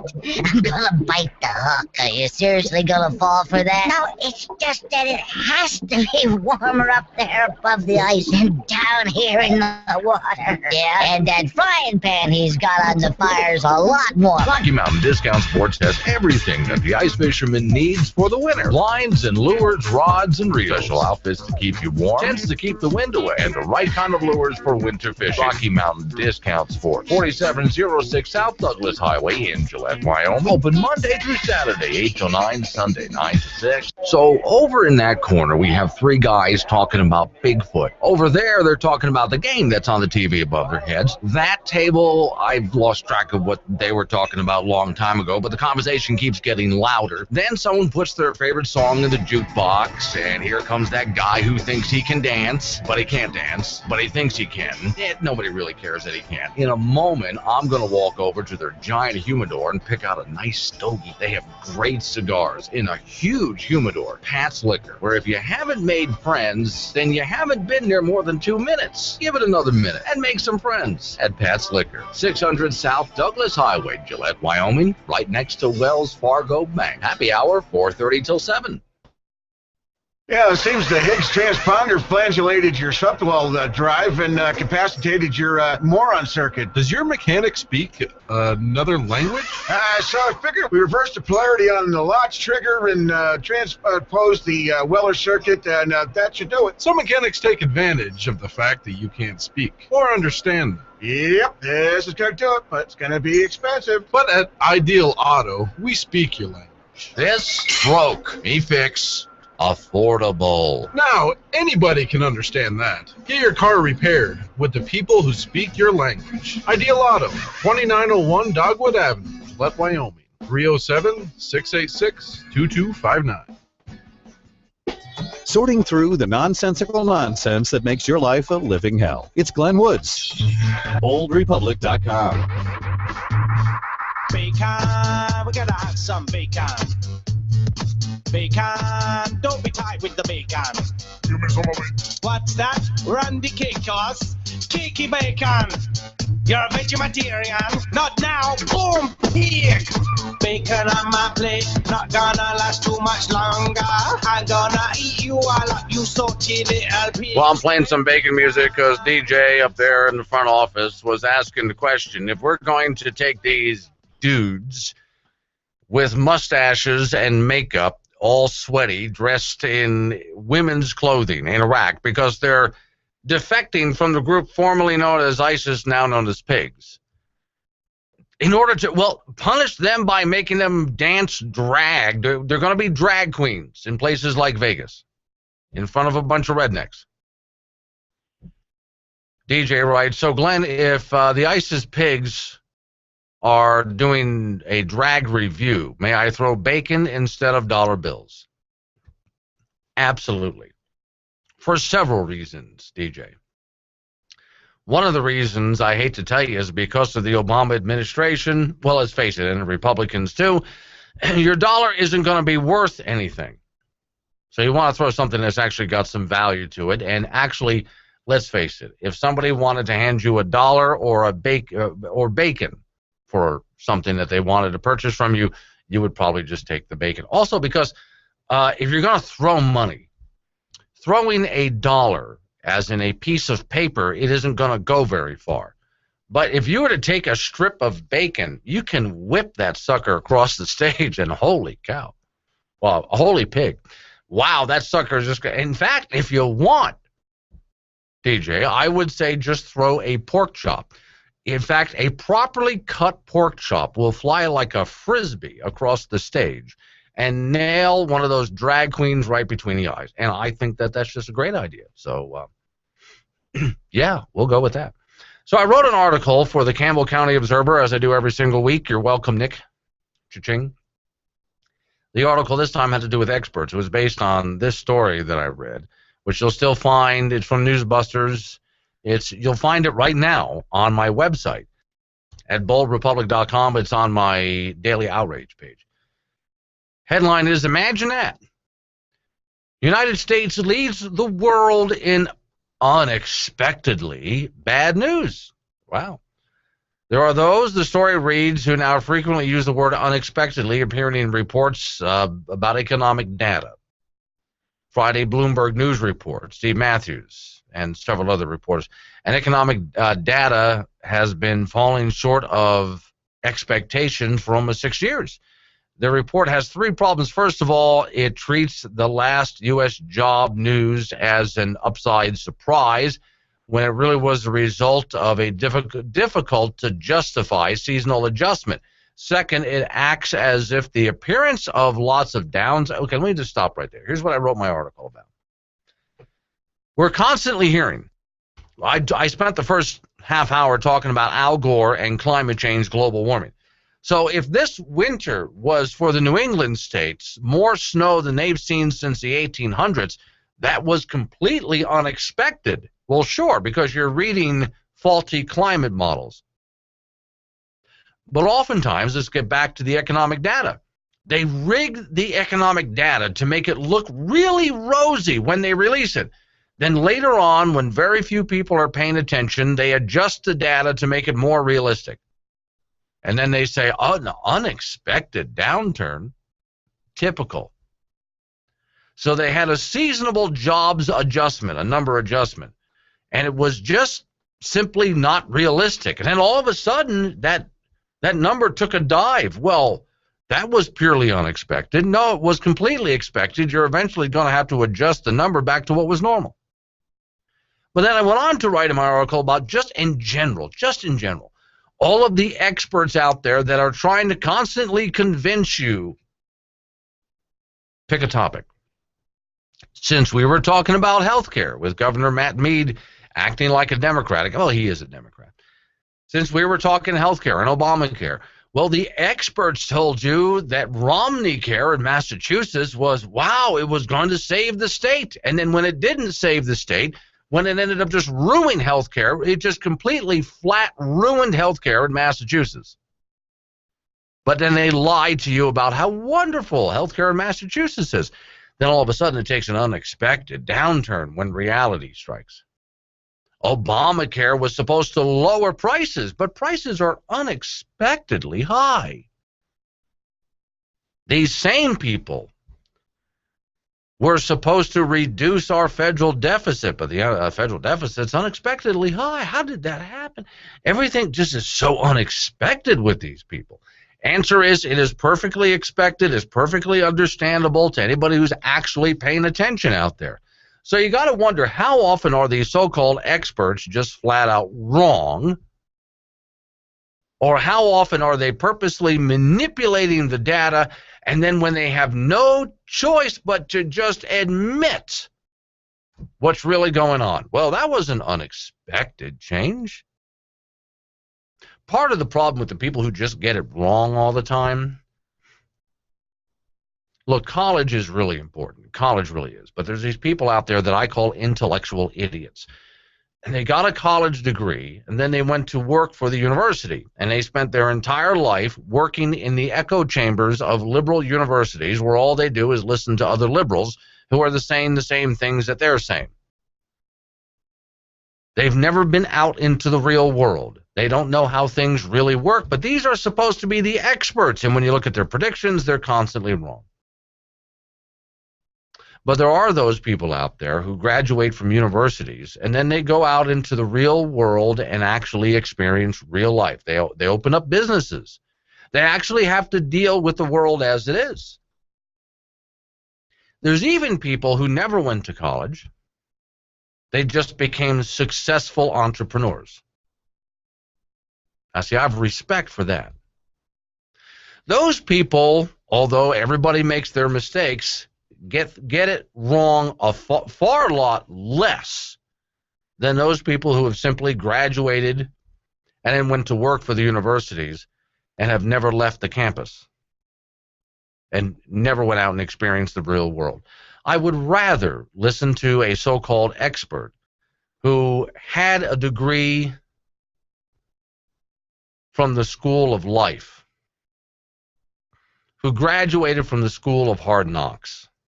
I would rather see that than just to listen to someone who has a degree from a major university but never left the campus.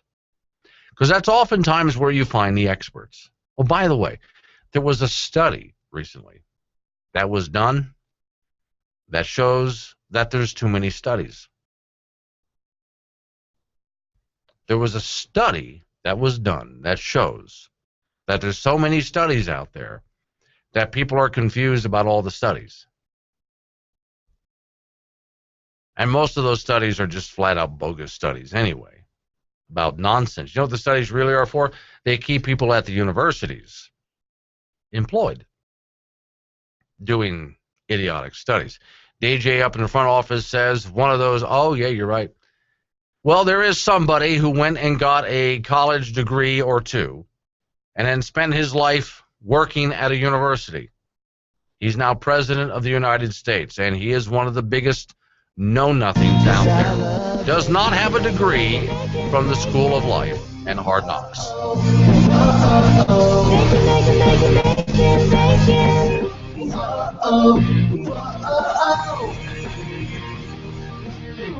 I like it crispy, and I like it on my tongue. It's so yummy, it's fun fun, fun, fun, fun. It tastes like heaven, but it looks like bacon. It's the first thing that I want when I awaken. I love bacon. Yeah, I love bacon. The Senate is holding a hearing on President Obama's request for Congress to authorize military force against ISIS. One America's Amanda Howe sat down with one Republican presidential hopeful whose foreign policy has struck a chord with many Americans. Kentucky Senator Rand Paul wants to take the fight to ISIS, but he's also advocating for some limitations on how long the U.S. should be there and the scope of its mission, including the precise role of American troops. Should we put boots on the ground in Iraq and Syria? If you want to win, ultimately you have to have Arab boots on the ground, so you do need to have boots on the ground. The problem for Paul is, like many war-weary Americans, he doesn't want American troops simply fighting someone else's war. The problem is nobody wants to fight. They want America to do their fighting for them. I think we can be part of the response, but frankly, I want to see Saudi Arabians. I want to see 10,000 of them leading us into battle. I want to see Jordanians. I want to see the people who live there on the front lines fighting for their country and for their land. We can help, but it can't be just us. If and when Rand Paul runs for president, his views on America's role around the world will no doubt come under attack from the hawkish side of the Republican Party. He's already being attacked, but the senator is standing strong and faring well in early presidential polls because he's seen as a fresh voice. He'll need it as he navigates the tricky world of foreign policy and politics. His battle against the neoconservatives will be interesting to watch. The power of so-called neocons peaked during the Bush administration as the country entered both the Iraq and Afghanistan wars. To some degree, party hawks see the fight against ISIS as part of those wars and still want American troops stationed around the globe. In this day and age of ISIS, Senator Paul's views will be under the microscope. How concerned are you that the neocons within the party are going to target you for your foreign policy? Politics is a rough and scramble business, and so there will be people who try to mischaracterize who I am, but I'm a Reagan Republican. I believe in peace through strength. I believe in a strong national defense, strong enough to deter any attack, nimble enough to mount any challenge anywhere around the world at any time. I've voted for a declaration of war. I introduced a declaration of war, the first one since World War II. I introduced a declaration of war against ISIS. But I'm not for every intervention, and I think some interventions have backfired on us. I think Hillary's war in Libya has backfired on us. I think we're less safe. I think radical Islam now runs amok in Libya. We have to consider the unintended consequences of our intervention. And it looks like Rand Paul will take that philosophy head on into what is expected to be the most hotly contested Republican presidential primary ever. From Washington, Amanda House, One America News.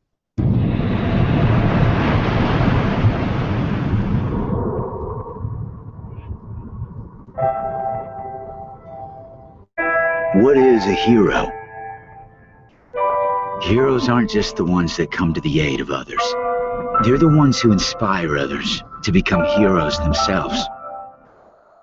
It's when you realize the same hands that fight for our freedom on distant battlefields are the ones that hold their daughters on the first day of school.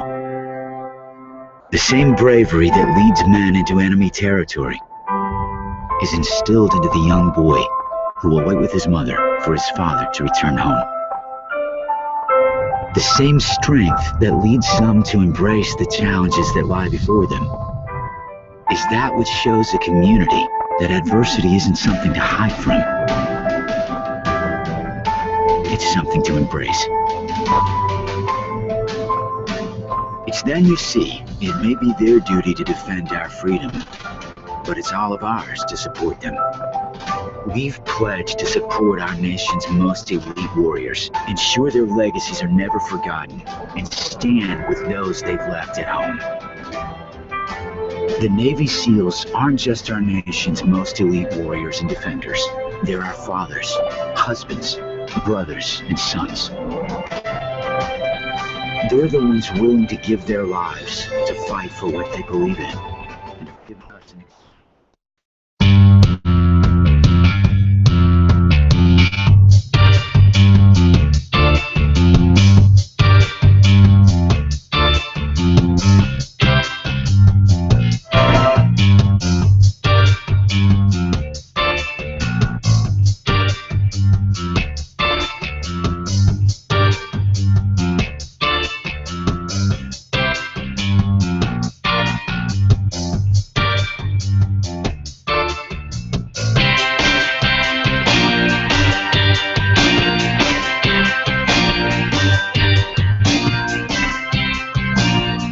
the Bold Republic Radio Show. My name is Glenn Woods. Thanks for joining me. Oh, I haven't done this yet because I've been rambling on about stuff. Oh, DJ's up there in front office. She's on the phones today.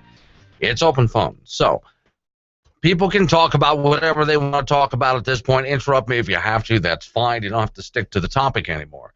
So if you want to change the subject, 307-363-4093 is the phone number. That's 307-363-4093. So I was looking for confirmation on this. Look, I'm as cautious as I can possibly be. Whenever a story comes up, I want to source it and get confirmation before I open up my big fat mouth on it. It's just a good idea in general when it comes to doing a program like this. So, okay.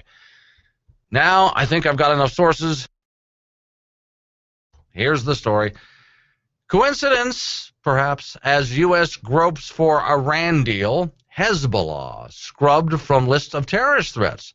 Over the weekend, Democrats and administration officials maintained their overreaction to that letter signed by 47 Republicans. By the way, let me get on that real quick. I can't tell you how many Democrats, you want to see some heads explode? Because they're trying to say those Republicans are guilty of treason. And all I had to do was just show them the Constitution. Article 2, Section 2, Clause 2. That's it. Article 2, Section 2, Clause 2. Just look it up. It's very simple, folks. Fact of the matter is that the president should be consulting with the Senate while he's working on a treaty. And then the treaty does not mean a damn thing until 2/3 majority of the Senate ratifies it. And that's all they said. They've explained it to the president. Now they explained it to the other party, the supreme leader of Iran. There, done. Now you want to see some heads explode. Just put the Constitution in front of some Democrats and say Article 2, Section 2, Clause 2. These senators are doing their job. Watch the screaming fit. And anything they can think of to explain their way out of it. Well, okay. Those who are suspicious of the nuclear pact with Iran apparently are in the majority. And I'm not big on polls, but it seems that 7 in 10 Americans agree with those senators. Still others concerned about the process of sweetening the pot for Iran will demand that the West surrender more leverage and so on. So, okay, it talks about all of that. Last week, Reuters revealed that the administration officials have already approached the United Nations Security Council in a bid to reduce sanctions on Iran. Wonder what that's all about. And then this, from the Times of Israel. In describing Iran's regional role, the report noted that the Islamic Republic's intentions, that's a group formerly known as ISIS, now PIGS, to build partners and also wherever they can around the area. Iran's sanctions to protect empowered Syria and are fueling growing fears of a Syrian response. The United States and other Western nations, along with a coalition of regional allies, both Sunni and Shiite, have been launching attacks against the group now known as PIGS. Shiite lesbian, I almost said lesbian, a Lebanese group, Hezbollah, well, they're dressing in drag now, so why not? Have found and fund. Well, since these groups are now helping us, you know what's happened? Why, they've been scrubbed from terrorist threat lists. Well, okay, the enemy of my enemy is my friend, is the old saying. So now that some of these groups like Hezbollah are now fighting the ISIS pigs, then I guess you need to take Hezbollah off of the terrorist watch list? Is that what they're doing? Perhaps that's what they're doing. See, I'm not really sure yet. I would never remove them from the list. Even if they're currently fighting the same enemy we're fighting, I wouldn't remove them from that list. BoldRepublic.com. You could either spend $100 getting your phone fixed, or you could go ahead and spend $400 to replace it. At Selectel Wireless in Gillette, we fix phones. Most generally, what breaks is the digitizer or the LCD. This is from being dropped, being smashed, thrown against the wall. No, seriously, 9 times out of 10, people throw their phones. Well, we can fix that too. Save money, fix it, don't replace it. Come see us at Selectel Wireless, next to Office Depot in Gillette, Wyoming. But if you do need a new phone, we have those too. I suppose you're planning a nice retirement, and you assume everything is paid for. Well, Wyoming didn't tell you. Who is paying for your pension? I'm gonna owe lots of money. And it's all your fault. I want to pay for this, but you're making me. Find out more at Wyoming2100.com.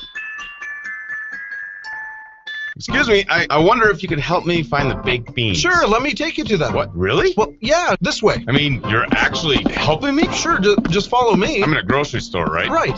Who actually gets help in one of these places? Sir, this is Don's Supermarket in Gillette. Family owned and operated. Look, there's the owner right over there. But he's actually helping somebody, personally. I know, crazy, isn't it? Get ready for St. Patty's Day. Corned beef brisket, $4.99 a pound. Green cabbage, 35 cents a pound. Russet potatoes, 5 pounds for 99 cents. Frank sauerkraut, $1.69 for a 32-ounce bag. Here you go, sir. Baked beans. It's okay. It's okay. Let it out. Just let it out. Really? I thought customer service was dead. Not at Don's. Pool leagues, dart leagues.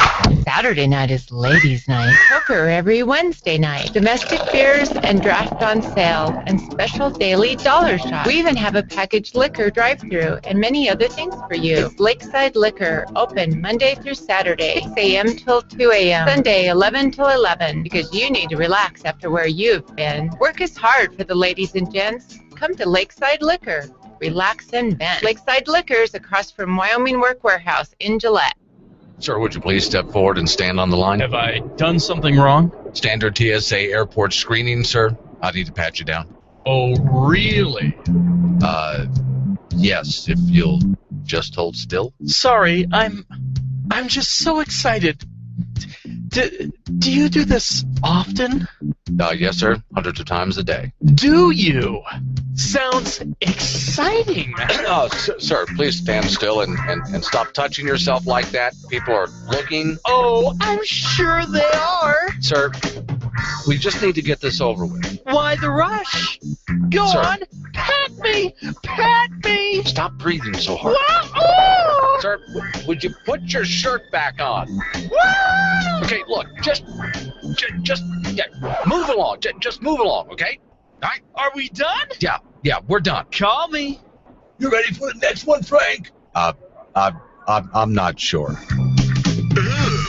I'm next. Pat me down now, you big sexy beast. Oh, God. This show runs on lots of cigars and lots of coffee. So it's sort of like a London fog look at the studio. With that hyper-nervous feeling as if Jack the Ripper was on the loose. Creepy, but entertaining. It's Glenn Woods. So speaking of creepy but entertaining, the next story I've got loaded up for you. Fits right in there. Some town is trying to do this again. Last time I read you a story like this, it was Ocala, Florida, which I lived for a time. In Ocala, Florida. But no, this is now Louisiana town. They want to wage a war on baggy pants and Daisy Dukes. Louisiana police chief has asked the city council to enact a law banning saggy pants. One councilman suggested that the ordinance extended to women who wear Daisy Dukes. You know what it does next year? In the story, it said the Daisy Dukes, and then it goes on to explain the shorts that were popularized on the Dukes of Hazzard. Do we need to explain this to anybody? If I need to explain to you what Daisy Dukes are, then it's only because you are not an American.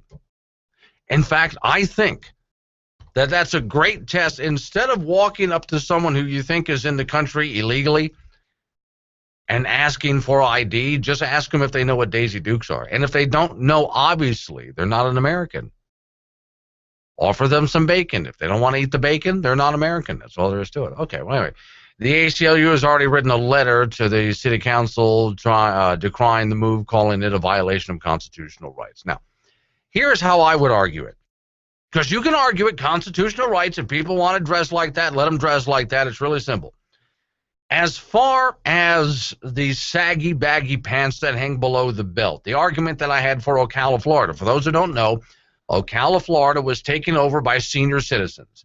Land was cheap. Suddenly, a lot of senior citizens moved there, built tiny little retirement homes in tiny little retirement neighborhoods. They are now sitting around playing shuffleboard and waiting for God. That's what happens in Ocala, Florida.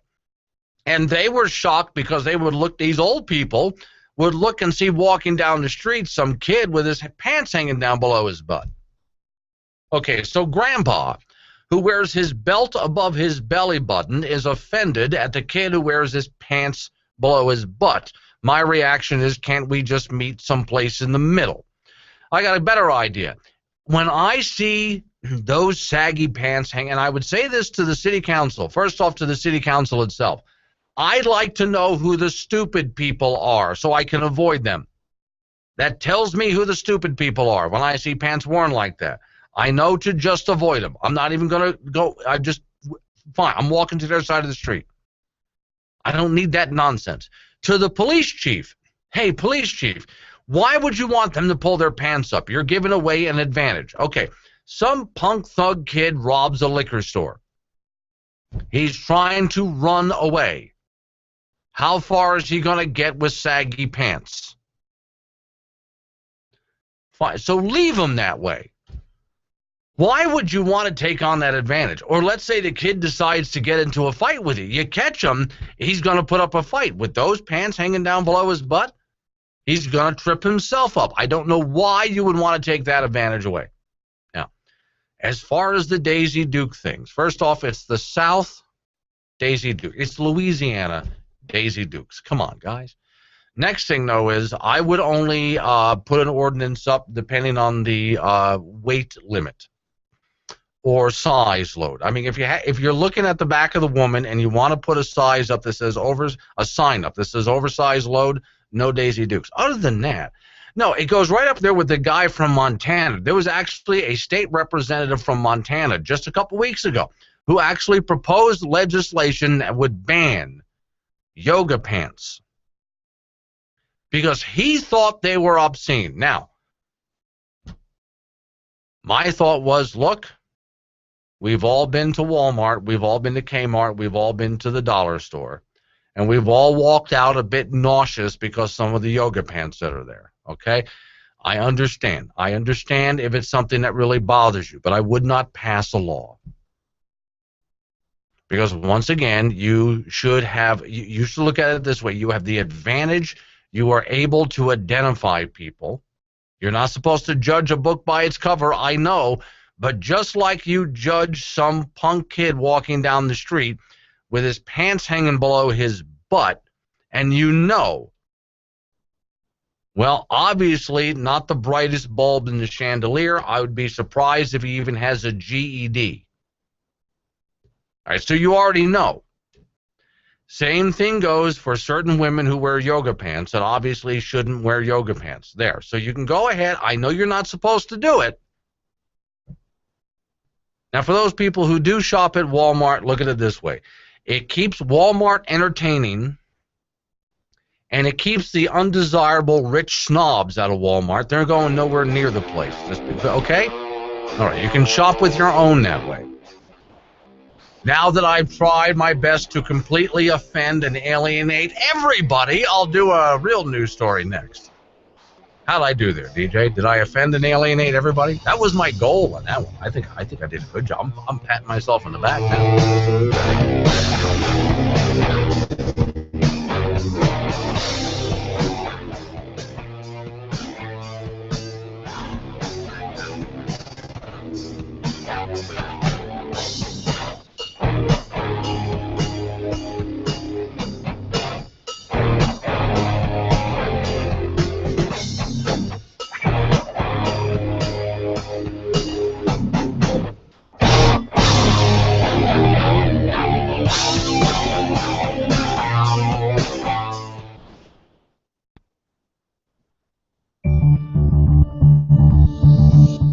You did it. You forced President Obama to wave a white flag on his ammunition ban.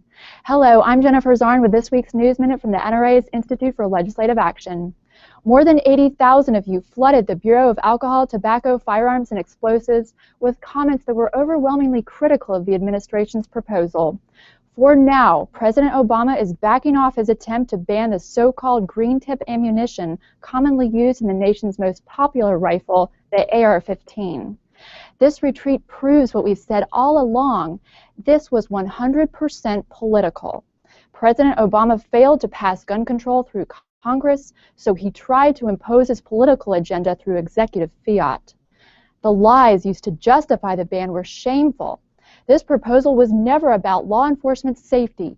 It was about the Obama administration's desire to pander to billionaire Michael Bloomberg and his gun control groups.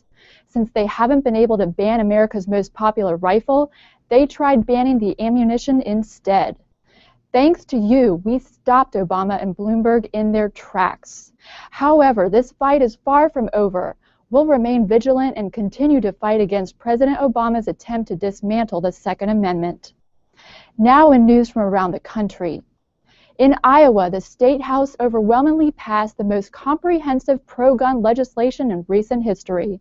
Your NRA worked alongside the Iowa Firearms Coalition and pro-gun lawmakers to move House File 527, which, among many other things, would remove the permit to acquire requirement for handgun purchases, legalize ownership and possession of firearm sound suppressors, and ease the concealed carry permitting renewal process. A similar bill is headed to the floor of the state Senate and will need your support. Please contact your Iowa state senators and ask them to support Senate File 425 this week. And in Wisconsin, lawmakers are considering a bill to repeal the state's outdated 48-hour waiting period for handgun purchases. Keep an eye on Senate Bill 35 and ask your lawmakers to support it.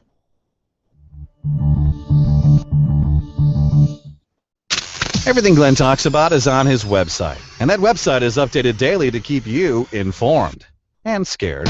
BoldRepublic.com. Back to Glenn Woods.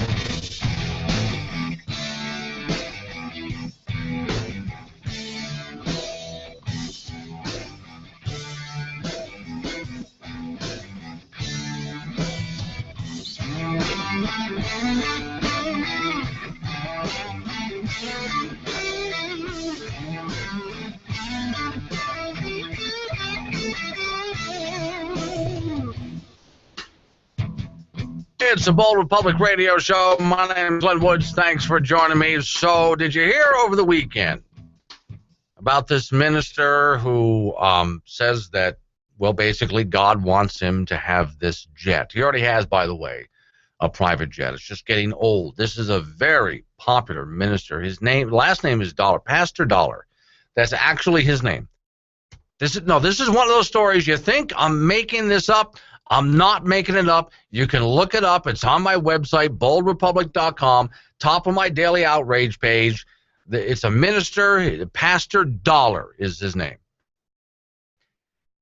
And he actually wants people around the country to give him $65 million so he can have a private jet.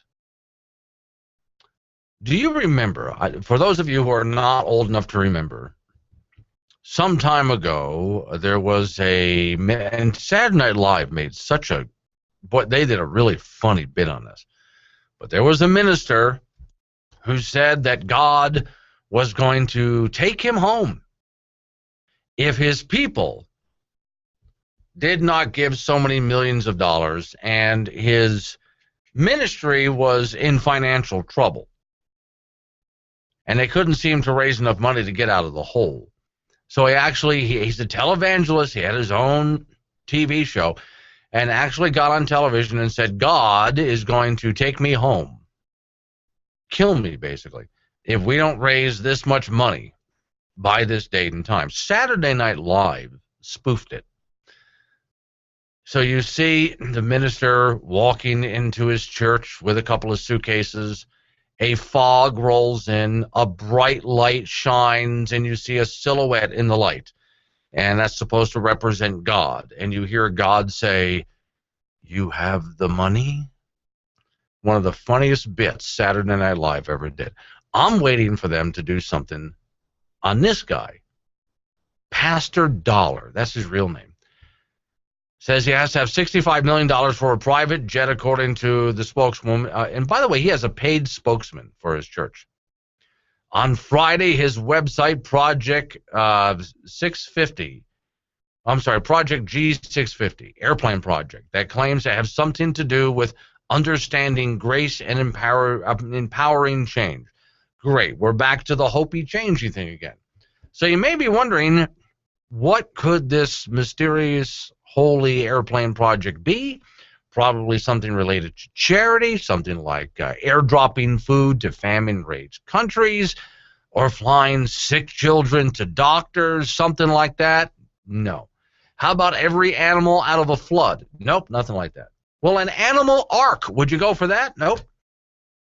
Pastor Dollar was once the proud owner of a pretty beautiful private jet, twin-engine thing. But now it's old, and actually he wants a new one. So he wants his followers to pay $65 million for it, as Jesus intended, he says. Don't look at me. That's the quote.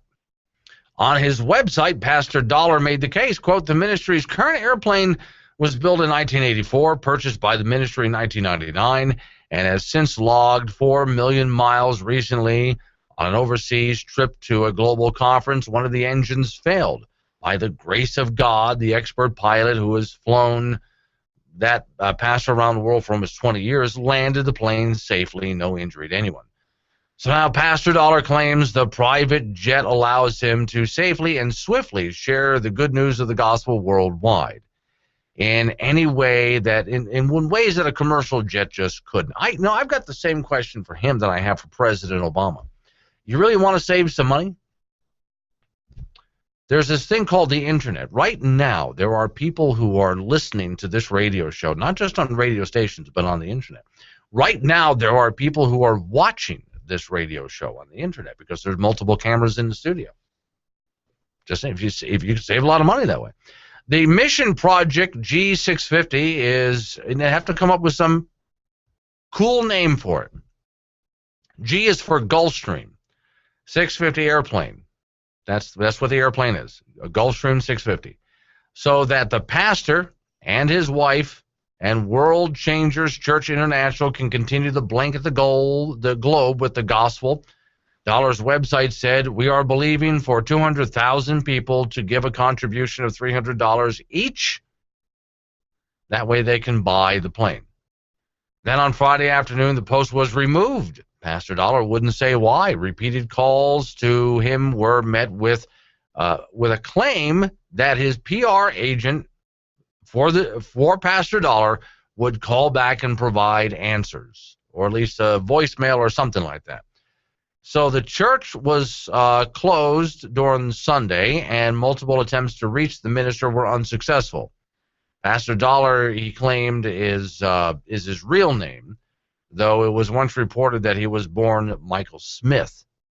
He's a televangelist with Changing Your World. In 1986, he founded the non-denominational church World Changers International, where he preaches prosperity theology.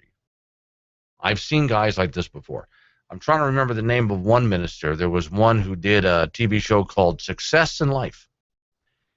And I actually watched that for a while because I was really curious as to who was falling for it. It was real simple. Pastor Robert Tilton was his name. All he did every day for an hour, he did an hour show a day. You give me money and God will bless you. That's all he did. And then he talked about how successful your life would be. Well, his life was certainly successful, wasn't it?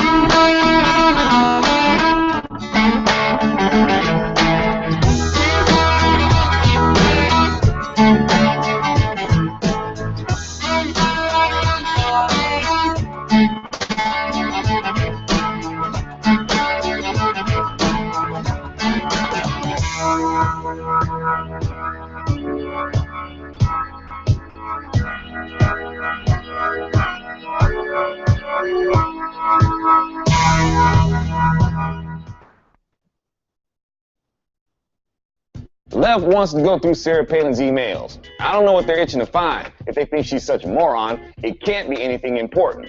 But when it came to Lois Lerner's emails, that didn't seem important to them. Even when she says, I have nothing to hide. But, I plead the fifth. So it should be no surprise that it wouldn't faze the Ready for Hillary folks that Hillary Clinton can get emailed for her emails, or should I say mystery emails. Doesn't she look chic, though? Like she's on set to do a commercial for irritable bowel syndrome. I think with that propaganda.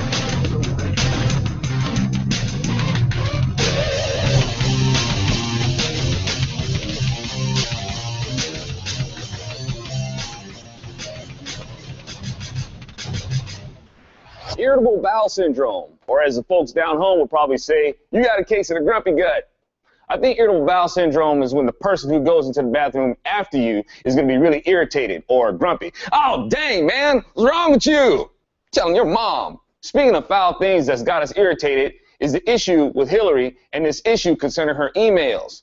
Now, me personally, the emails don't really bug me. It's the people still going around saying, I'm ready for Hillary. And stuff like this, too, can really bring on the indigestion. Oh, there is something about her, this great lady. Carrying hard working, once a first lady. She fights for country and my family.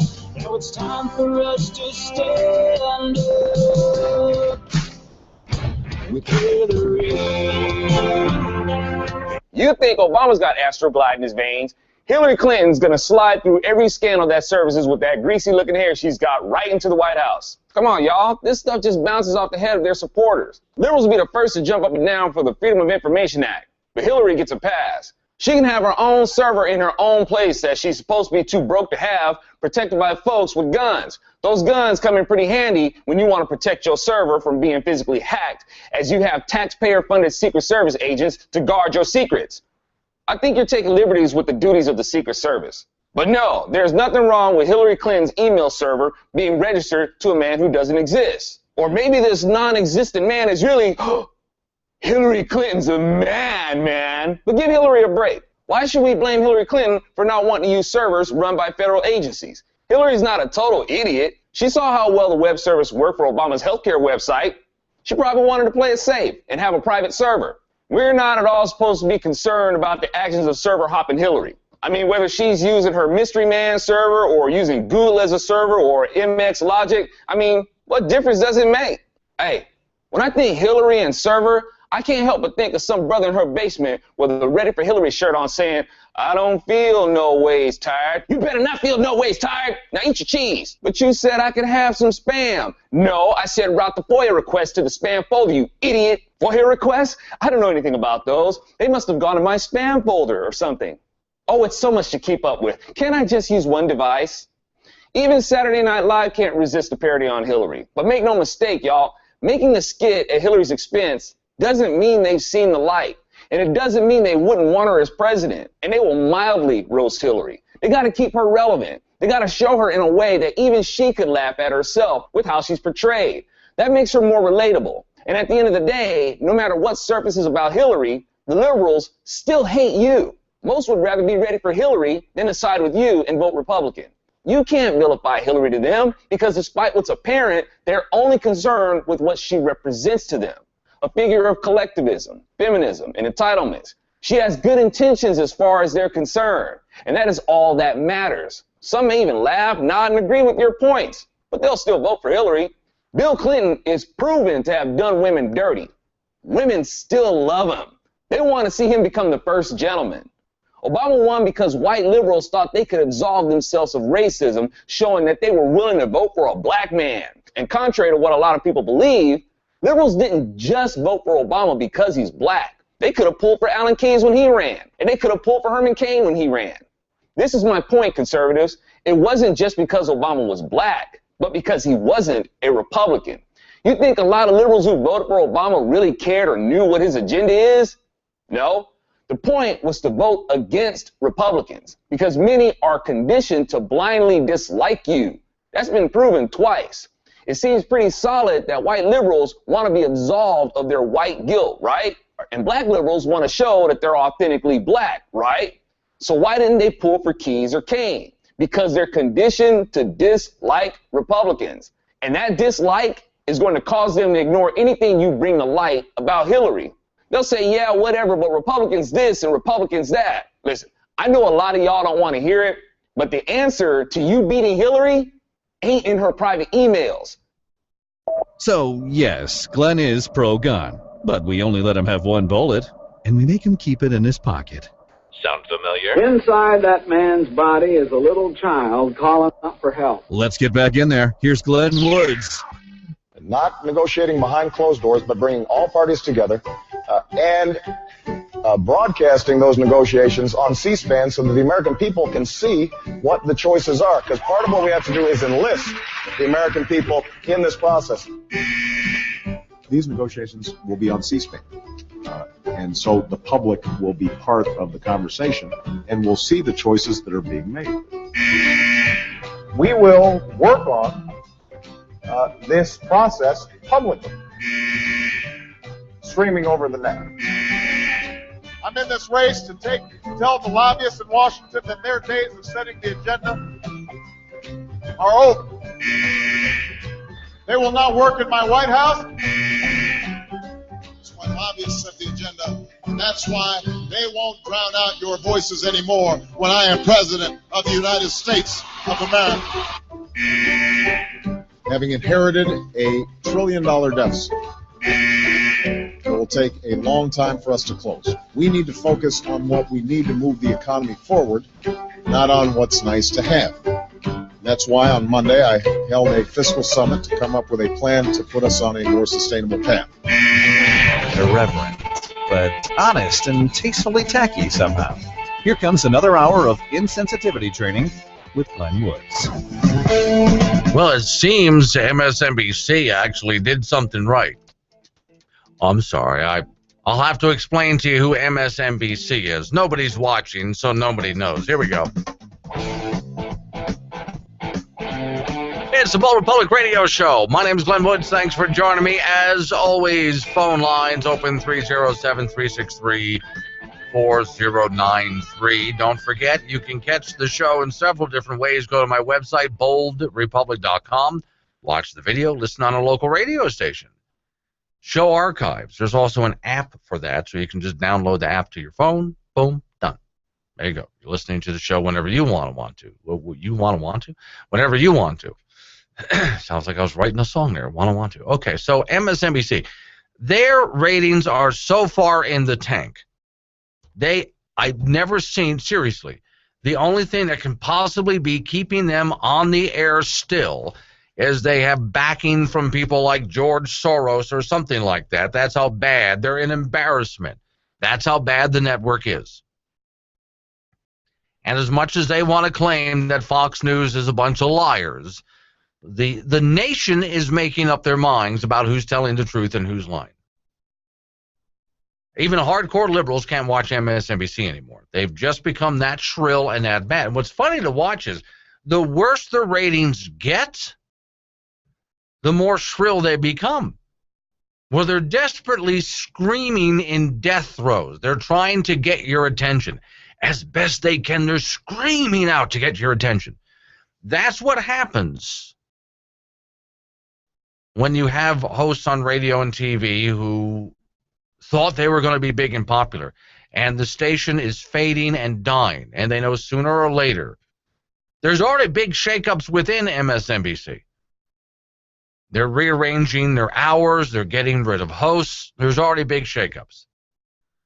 And so these people are just scared to death that they're going to lose their network altogether, like Air America went under. I'm surprised. Again, they must have some backing from somewhere, or they would be under already. That's MSNBC for you. So here's what happened. So we had the recent Ferguson shooting. This is where 2 police officers were shot. Now, with the Ferguson shooting, they found over the weekend, they think, a suspect, and they arrested the guy. All right, so you've probably heard that part, right? And I looked at this and I thought, right away, here come the conspiracy theorists. The moment they find somebody, I'm not saying this, I don't know this because I'm some kind of an expert of any kind. It's just that if you watch enough news, you know what the narrative is. It's obvious to see what the next move is. Somebody's going to come out and say, no, he wasn't a protester. No, he wasn't. No, he's not one of us. He was a plant. That's one possibility. But then it's proven he wasn't a plant. He was actually been one of the protesters for quite some time. So if he wasn't a plant by the conservatives, then what? You're going to love this. Here's the story from TheBlaze. So we're going to go to MSNBC. Bishop Derek Robertson, so he's a minister talking on MSNBC, caught the MSNBC host Tamron Hall off guard on Monday. So what I'm talking about happened today, when he began rambling on with some conspiracy theory of some kind. He said that he accused the police in Ferguson of setting up the 20-year-old Jeffrey Williams, who was arrested for shooting the police officers. The officers set him up. I really don't believe he was set up, said Robinson, the host. And I mean, do you really believe that? Set up by who? Police, he answered. I think he was set up by the police. I would so go far as to say some of the police, their story just doesn't add up.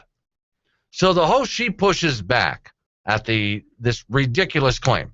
Well, obviously, I can't let you say that he was set up by the police.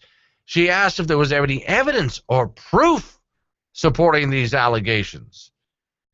Quote, I think he was not only, was he beaten? When he was brutally beaten when he was arrested, and I think he was coerced, and so not even given the opportunity to seek counsel. Well, you have no proof of this. You have no proof of any of these allegations, she said. That's the strangest part about his claim. Just minutes earlier, he claimed that he talked to the shooting suspect.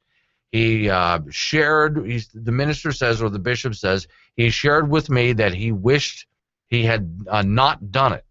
So in other words, he's confessing to it. Oh, okay. But it's the police now, huh? So I'm reading this story cold. I mean, I'm finding out this story like you for the first time. And I'm looking at this thinking, to me, this is just bizarre. But there are some people who will go through any lengths, any extremes, to excuse away reality, to lie away reality, whatever. Do you remember, I was watching this last night, a little documentary about Andrew Breitbart. So the Democrats were convinced that the Tea Party movement was filled with a bunch of racists. And so they were going to go walking through the Tea Party movement with a bunch of black legislators from the Congressional Black Caucus, just as Obamacare was about to be voted on. And they were going to listen to racial epithets being screamed, and they were going to be spat on. Well, that didn't happen because the Tea Party is not filled with a bunch of racists. So what they did was they just made up the story. Oh, people yelled it 15 times. I was spat on. Nobody was spat on. And there's video from every possible angle. People have phones and cameras of all sorts. Nobody was shouting the N-word. Nobody spit on anybody. They will lie and see if they can get away with it, just because they don't want reality to be what it is. Now, you can tell me what you think. I'm just going to speak for myself. I want to live in a world where reality is what it is, even if it's something I don't want to be true, even if it's something I don't want to hear. Is it the truth? Do we know this is what happened? Then that's what happened, and we leave it alone. Or we deal with it, whatever the case, whatever we have to do. But truth is the truth. But we're dealing with people who will lie once the truth smacks them in the face. They don't want this to be true. They don't want the fact to be that one of their own protesters pulled out a gun and shot a couple of police officers, so they will make up stories on the spot, anything, to sow the seeds of doubt, just to save their cause. Truth doesn't matter to these people. All right. End of the show. As we're getting into the last 45 minutes, I start doing what's called house cleaning. For those that are new to the show, I just start jumping from topic to topic because there's a lot to cover and a short period of time to do it. There's a group out there. This program here is called Bold Republic. I was really disturbed. There's a group out there called Bold Progressives. But it's disturbing. I sent them a note. Well, of course they're allowed to have that name, but you know why I called it Bold Republic? Well, we're not a democracy. We're a republic. It's a type of democracy, but America is a republic. That's the form of government that we have. We're a republic, and we're really only free when we're a bold republic. When we fight for our liberties, when we fight for our freedoms, when we get into the fight and don't let up. Because you cannot, look, if you're a free person in a free country, you would think you can just kick back and relax because you're free and you don't have to get inside the fight, but you have to maintain your freedoms or you lose them. So these bold progressives, oh geez. This liberal group wants to expand Social Security rather than have it cut. This is what their website says. They have a whole website for this. And their argument is we need to expand Social Security, not cut it. Okay, now if you want to see their website, you can just go to my website, boldrepublic.com, and you'll see it on the Daily Outrage page. So I sent a message. I sent a Facebook message. I didn't get an answer. Since that's what they posted on Facebook over the weekend, I sent this response. 18,155 billion. That's the national debt right now. So you guys want to expand Social Security, not cut it. Fine. And they probably want to do it for reasons that they see as, well, there's starving people out there. There's old folks who need help. There's people who can't work because they have medical issues. They're compassionate. You understand? They're liberals. They're compassionate. So we need to expand Social Security to help the needy out there. I got it. Okay, I know. I understand. I completely understand. You want to help needy people. I get it. Would you like to hear my answer? 18,155 billion. So I'll make a deal with you. You liberals out there that think we have to expand Social Security. I have a deal for you. Now, I doubt you'll go for it, but I'm going to offer you the deal. You ready? Here's how the deal goes. First, we have to get in there and fix that. Fix what, you ask?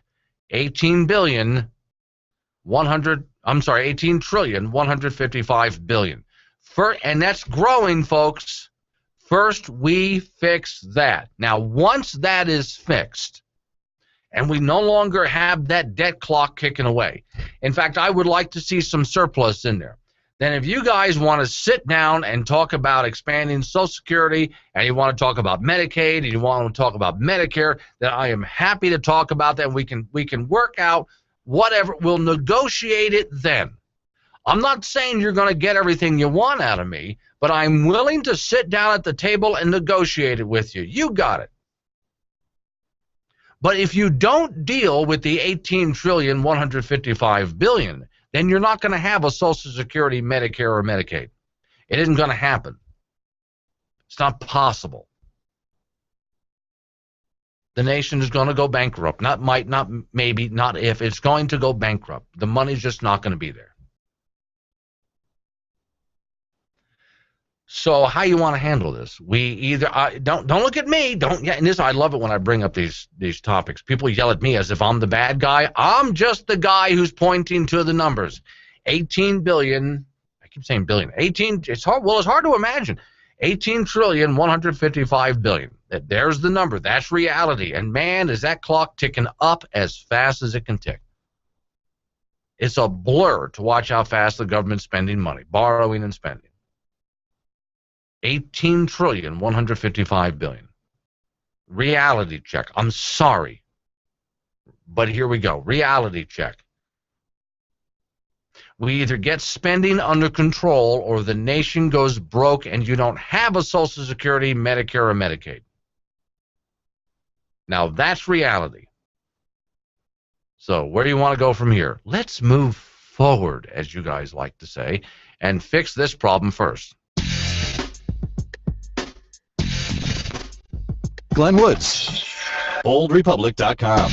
Are you looking for employment in the energy industry? True Companies are hiring. The True Companies consists of several companies in the oil, gas, transportation, and agricultural business. Black Hills Trucking is currently hiring mechanics in Gillette and Casper, Wyoming. Belfouche Pipeline Company is currently hiring gaugers in Gillette, Wyoming, and North Dakota areas. Roustabouts in Wyoming and pipeline controllers in Casper, Wyoming. These are full-time positions with competitive salary, 100% funded profit-sharing plan, vacation, life insurance, family health, tuition, reimbursement, 401k, employer match, safety awards, and incentives. Must be able to pass an employment drug screening. You can view all current positions at truecosts.com. That's TRUECOS.com. True Companies are an affirmative action equal opportunity employer.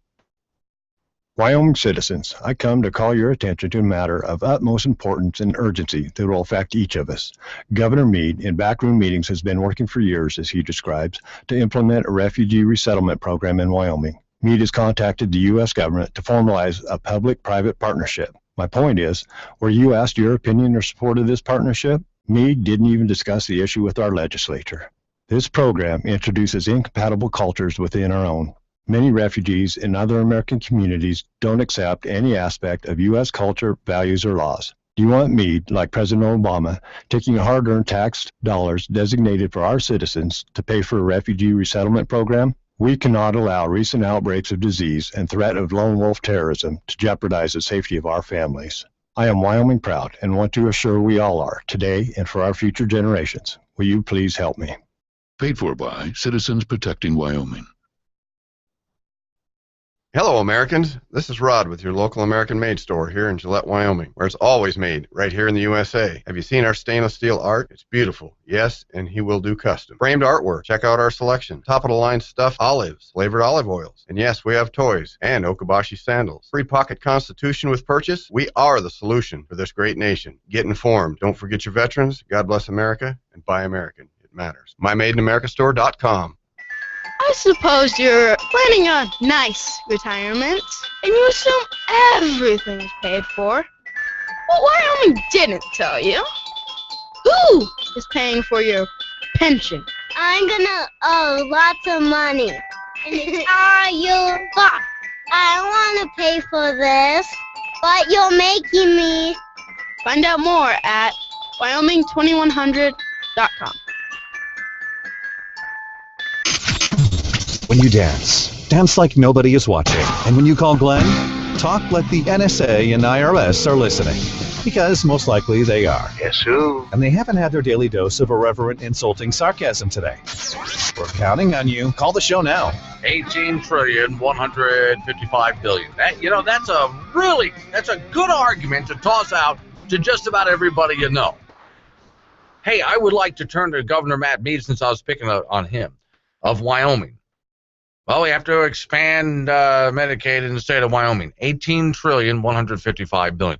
Well, because Washington, D.C.'s going to send us they're going to send us 90% of the cost to cover expanding Medicaid in the state of Wyoming. Hey, Governor Meade, 18,155 billion. And if you ask me tomorrow, it's going to be 18,157 billion, or higher than that even. I don't know how you're planning on getting all this done. Well, we got to have Obamacare, says Governor Meade. We got to, because, if we get rid of it, there's all of these states that have all of these government programs to help people with health care, and there's no way they're going to be able to cover the cost. So what are you planning to do to cover that, Governor Meade says? Governor, 18,155 billion. And if you ask me tomorrow, that's going to be 18,157 billion or much higher. I'll get back with you tomorrow on that one. So, don't know what you're planning to do here. Somehow you think all the money's just out there floating in the ether, and okay. I think one of the best answers ever. Okay, I came across this story during the course of the weekend, and I thought, this makes absolute sense. There is this former congressman who got into a lot of trouble and had to resign.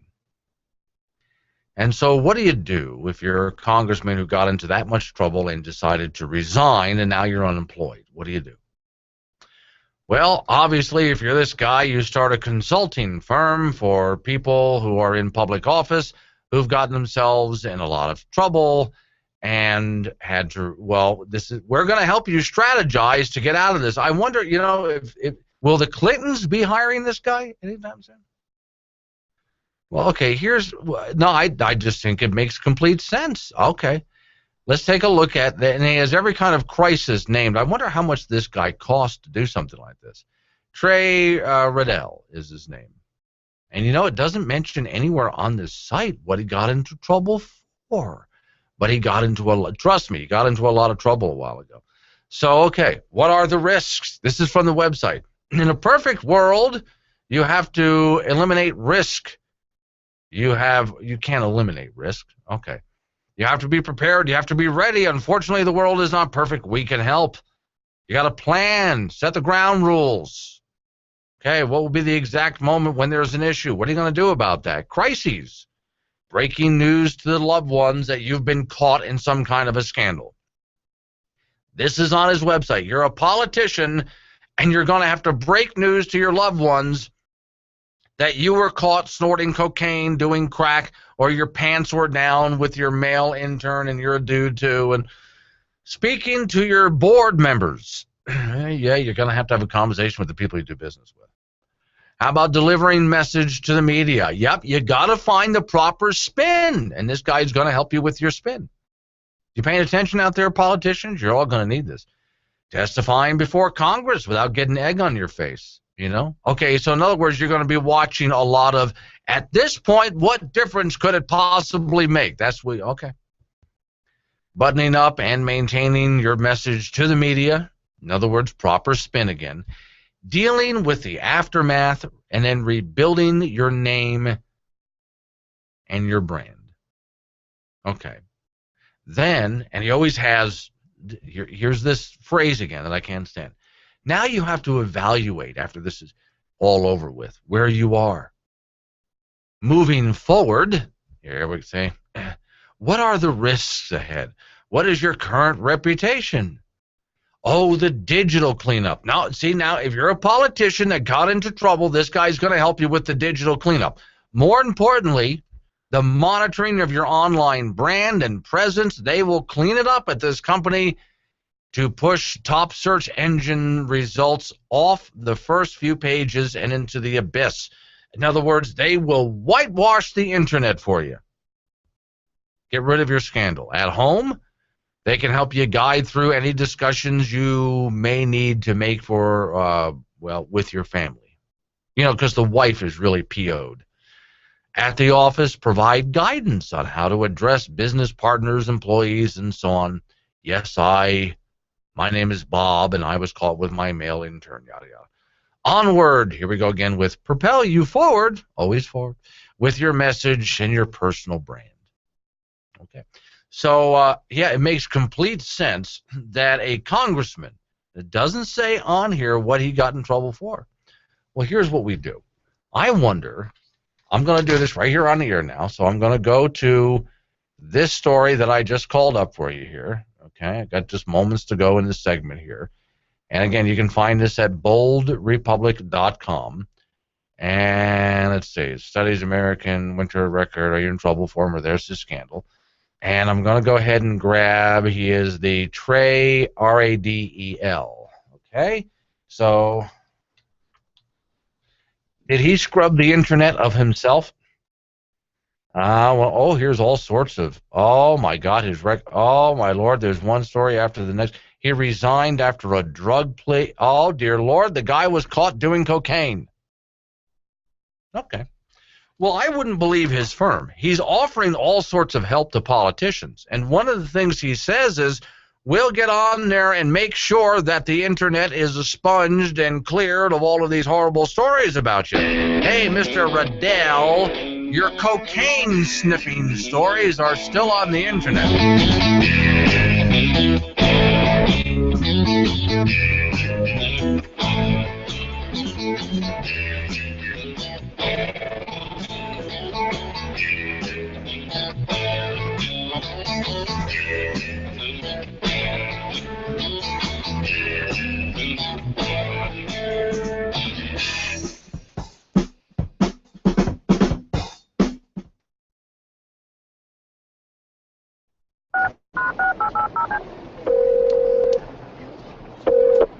sweetie. What's going on? Well, honey, I have some news. Okay, what? All that training paid off. I got the job. Oh, I knew you would get it. So when do you start? When you donate stuff to Goodwill, you help provide job training for people right here in your community. Goodwill. Donate stuff, create jobs. Find your nearest donation center at goodwill.org.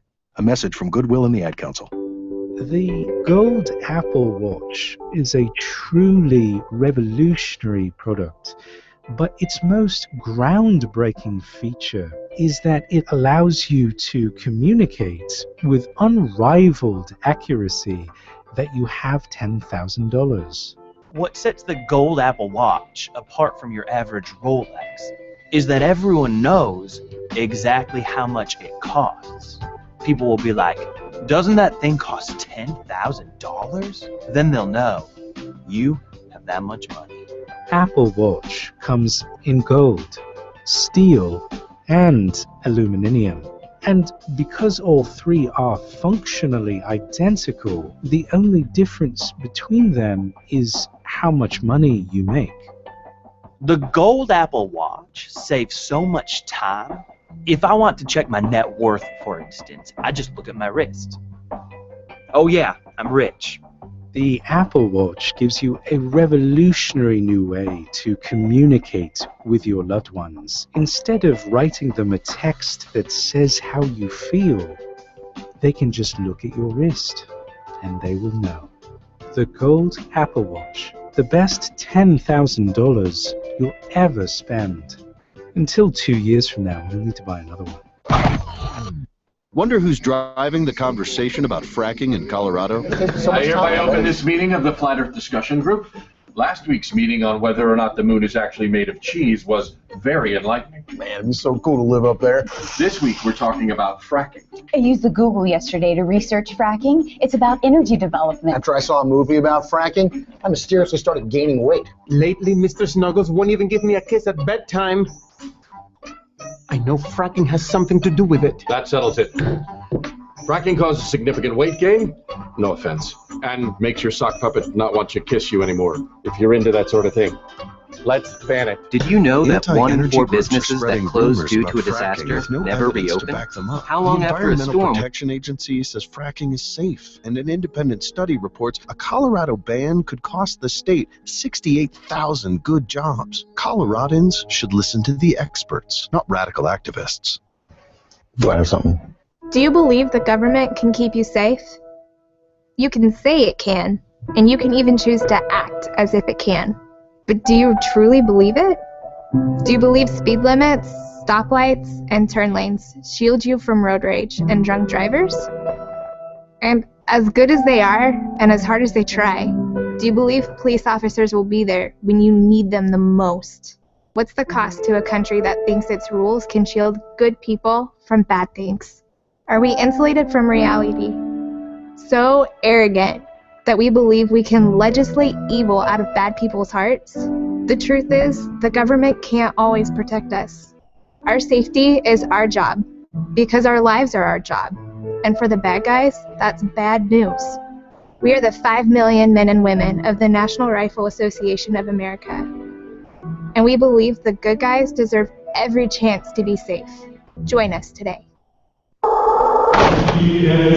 Welcome to the Church of Global Warming. Sorry, I just came in to get out of the cold. You don't mind, do you? Well, you know, the cold outside is due to global warming. Wait, wasn't this the same church that said that this part of the world was going to be a sandy desert by now? Global warming works in mysterious ways. Right, kind of like God works in mysterious ways. Hey, careful how you talk about the Obama.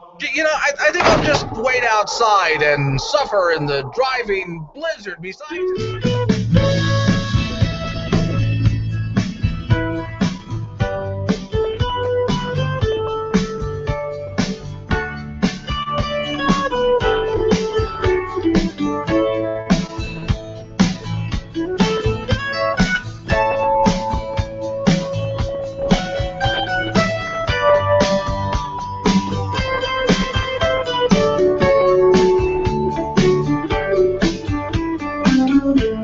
Last half hour ish or so. The Bold Republic Radio Show. My name is Glenn Woods. Thanks for joining me. So, you know, I should have read this story. I think I probably will pick it up again tomorrow if I can remember it. All right, so you remember who Gabby Giffords is? Gabby Giffords is that woman, congresswoman, who unfortunately was shot in the head. She's in Arizona, from Arizona. And she's very anti-gun. Her husband, by the way, will be on the International Space Station for a year. He's an astronaut. And he has a twin brother. They're actually doing a test with twins. So the twin brother will be here on Earth. He will be in space. And when they get back together, the doctors are going to make comparisons. So imagine twins showing up at NASA, and they're qualified. That's just going to be cool as all hell. But okay, let's get back to the gun control thing, because Gabby Giffords is very anti-gun, especially after she was shot in the head. You know, there's part of me that says, okay, I can see where you're coming from. You're wrong, however. Okay, now for those people who are about to, as soon as I read this story, where'd you get that, Fox News? Well, if Fox News had broken this story, I would have given it more credibility. But it's CBS News, so I have to wonder about the validity of the story. But okay, we'll trust it, even though it's the illiberal, irrelevant press, we'll trust it. On Sunday, CBS News Sunday Morning aired a video of gun control proponent Gabby Giffords and her husband Mark Kelly shooting handguns and rifles. Then panned to a video of the couple sitting in their Tucson, Arizona home where Giffords talked about the possibility of running for office again. Hold on, they have guns? They have guns. Oh, because I thought they were very anti. Well, I guess you're not allowed to own guns. I guess that's how that works. The CBS News segment opened with Giffords receiving the standing ovation, returning to Congress to resign her seat after being shot in Tucson. CBS Lee Cowan said both she and Mark Kelly found themselves at a crossroads at one point. Their old lives gone, future uncertain. Then that horrendous attack, Sandy Hook Elementary, took place. Images of flashing lights and the sound of emergency vehicles filled the screen. Mark Kelly said he and Giffords visited with some of the parents afterwards, saying they emerged from those meetings with an obligation to try to do something. The next scene in the story shows Kelly shooting a rifle, then a revolver, and then Giffords shooting a semi-automatic pistol with her left hand. Over the video of the couple shooting guns, Cowan says it's not that they dislike guns. Both Kelly and Giffords are avid gun owners. The screen then cuts to Kelly, who says there is no reason why we can't have our gun rights too. Ownership at the same time, do everything possible to keep our guns from the dangerous mentally ill, felons, and stalkers. Well, that we can agree on. So what the hell is this legislation that you're trying to get passed, Gabby?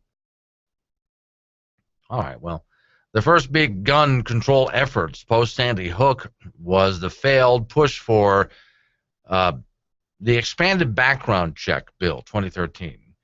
They took up the push again. Giffords stood with Democrats, Capitol Hill, demanding that people at gun shows be forced to go through the same background checks. Cowan covered aspects of the couple's gun controls. She pushed for the formation of Gun Control PAC, American for Responsible Solution, which raised millions for gun control. She then brought up the speculation that Giffords and Kelly might run for office in the future. She said, never say never, and then it talks about them running for office. But when you take a look at some of the legislation, some of it I can see as maybe responsible legislation, but most of it, no, and all of it failed. You'll be glad to know. But I bet you didn't know that about that. You know, I guess it's guns for them and not for everybody else. Is that what it's supposed to be? I like to sit down and have a talk with Gabby Giffords about this little contradiction here. And I'd like to see what kind of checks that they went through in order to get the guns that they own, and do they think it was strict enough? To my darling wife and kids, I'm writing to you what might be the last thing I ever say. I'm trapped in the bathroom, you see. The toilet is clogged. If I open the door right now, it might be the end for us all. I think it might go all the way down the sewer line. Maybe the clog even goes to the septic. Well, I'm not sure if it needs to be cleared or pumped. Please call Roto-Rooter right now. They're the only qualified service in Northeast Wyoming. Just go find the card for Roto-Rooter under the magnet on the refrigerator. The guy's name is Brian. The phone number is 307-686-1573. If you don't get this note in time, I love you. Kevin, where are you taking me? Keep your eyes closed. Okay, now open them. Where am I? Am I dreaming? No, you've been here before. This is Jack's Liquor and Bar. It can't be. The carpet, the bar, the paint, it's so beautiful. No, you're not dreaming, Tom. They've really spruced up the place. I love it here. My old stomping ground has become my new hideaway. When you're in Gillette, stop by the new Jack's Liquor, 302 East 2nd Street, across from Napa Auto Parts. They also upgrade bartender. Hey, Frank, you're actually gonna fall for that hook, are you? I'm just so hungry, and the lure looks so good. Yeah, well, just look up through the ice hole at that guy. Hey, he's got all the latest gear, doesn't he? He's so warm and comfortable, and the top window sportsman clothing, and fishing pole, and the best lures, nice comfortable chairs, coolers, warmers. He's got it all. I can't stand it. I'm gonna bite the hook. Are you seriously gonna fall for that? No, it's just that it has to be Warmer up there above the ice and down here in the water. Yeah, and that frying pan he's got on the fire's a lot warmer. Rocky Mountain Discount Sports has everything that the ice fisherman needs for the winter. Lines and lures, rods and reels, special outfits to keep you warm, tents to keep the wind away, and the right kind of lures for winter fishing. Rocky Mountain Discount Sports, 4706 South Douglas Highway in Gillette, Wyoming. Open Monday through Saturday, 8 till 9, Sunday 9 to 6. Hey, gun enthusiasts, it's Gillette's Friends of the NRA 19th Annual Banquet. So get your tickets now before they sell out again, just like they've done every year before. This year it's April 25th, 2015 at 5 p.m. at the Camplex Energy Hall in Gillette, Wyoming. $40 for adults, $30 for 14 and up. Banquet raffle tickets available at Rocky Mountain Discount Sport, Gun Traders, 4T Pawn, Gillette Pawn and Gun, TNT Guns and Ammo. For more information, call 307-941-9669. That's 307-941-9669. Gillette, Friends of NRA, 19th Annual Banquet. Don't miss it. See you there. Okay, kids, today we're going to learn Common Core math. Let's say that you just got your paycheck and you want to go shopping because you need food. First, the federal government takes its cuts. There's Social Security, Medicare, FICA, state withholding, insurance, and now Obamacare is making that more expensive. Wow, that's a lot. Now, you were promised that Social Security was going to be there when you got old, but, well, government spent that before they got it, so you'll never get it.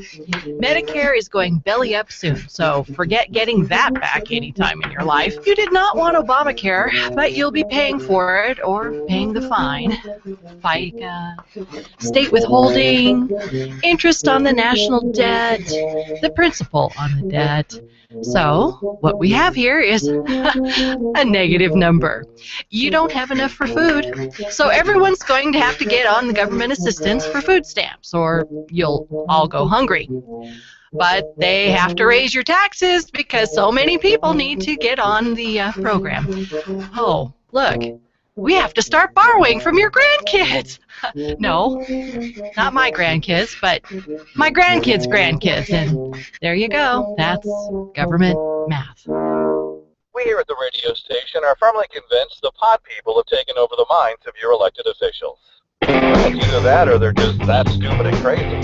Seriously, which is more plausible? I'll let Clem explain it. Here he is. So now we head over to Los Angeles, California, where I hate to tell you this, now this is another one of these stories I didn't have time to get to at the beginning of the show today, but I'm thinking I need to open up the show tomorrow with this, and it's not one of these that I really want to cover, but I have no choice. So, okay, there were some hearings on Capitol Hill. The hearings on Capitol Hill were all about the VA hospital. And a woman who works for the VA hospitals in Los Angeles was asked a very simple question about wait times. How long is the average wait time for a new patient at the Greater LA Medical Center. The average wait time for a new patient right now is about 4 days. No, not at all. The average wait time is about 6 months, according to the story that I have in front of me, which we're going to get to in just a minute. So, 4 days. I wonder, and it's actually 6 months. I wonder, she's testifying before Congress. Does she get in trouble for that? Is there some kind of a fine for that? She is a federal employee, after all. Does she go to jail for something like that? What do you think? Should she? I think she should. All right. Then she was asked another question and gave a similar answer. Well, the wait times was bad enough. Okay, but now we're asking questions about how long is it going to take you to, well, I mean, even get medication or, okay. Here's the story that's in front of me. Records show January 15th, more than 1,600 veterans who were new patients waited 60 to 90 days for appointments. Another 400 veterans waited up to 6 months, and 64 veterans have been waiting 6 months to a year for their appointments. That's according to CNN, showing the lengthy wait times are still happening within several months. Sources say the backlog is even happening right now. Yet last month, I'm about to play it again for you, the VA's acting director of the Western region overseeing Los Angeles told Congress veterans who are new patients would only have to wait just a few days. So let's listen to that again. How long is the average wait time for a new patient at the Greater LA Medical Center? The average wait time for a new patient right now is about 4 days. 60 to 90 days. Now, according to the Los Angeles, that's how long it really is, 60 to 90 days, and some people are still waiting 6 months to a year. According to the Los Angeles VA documents dated January 15th, the actual average wait time for new patients at the VA across the country was about 48 days. But in Los Angeles, they got some problems there. Okay, what else was she asked about? And is that true for mental health patients as well? That's true for mental health as well. No, it isn't. Well, I have the numbers right in front of me right here. For mental health patients, it's about the same thing. I mean, they're waiting 60 to 90 days. Some people are waiting up to 6 months to a year. Okay, those are the numbers from CNN when they went in and dug around and actually found real information. And not what this woman's trying to convince you of. Now, let's take a look at what's happened here. This is your government. First off, for those people who want government-run health care, this is government-run health care. This is what you guys call single-payer health care. This is what it is, this mess. This is what you're asking for, so you know. And if you were to say to me, well, that's not what I'm asking for, yeah, it is. This is it. I'm sorry, but it is. All right, now. Congress took billions of dollars and threw it at the problem. And 10 months later, we're still right here. Nothing's been fixed. The president set up a committee. Well, that ought to solve it, right? There's a committee, for God's sakes. And the president is heading up the committee. He's got the best, brightest minds there. This is still happening. Just recently, the president went to the VA hospital that started the whole scandal and had a meeting. You saw a bunch of photographers there. They were all sitting at these tables. And the president was looking like the most intelligent man in the room as he talked about what needed to be done and how you care for people and so on. Okay, and do you think that's actually going to solve anything? All right. This is what happens when you ask government to take over health care for you. This is the path. This is what happens. And when you find yourself with a problem like we have right now with the VA hospital system, committee meetings don't solve the problem. Throwing billions of dollars at the problem isn't going to solve the problem. Because the answer is that we don't have enough committees. That's the problem. That's not the problem. We didn't have enough money. You had plenty of money. That wasn't the problem either.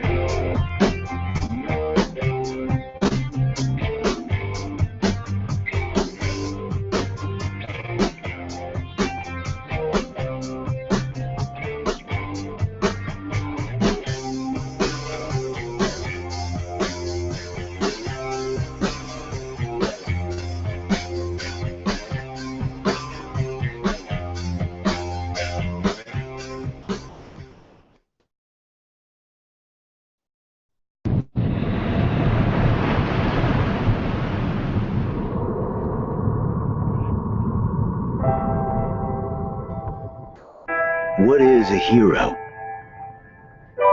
Heroes aren't just the ones that come to the aid of others. They're the ones who inspire others to become heroes themselves.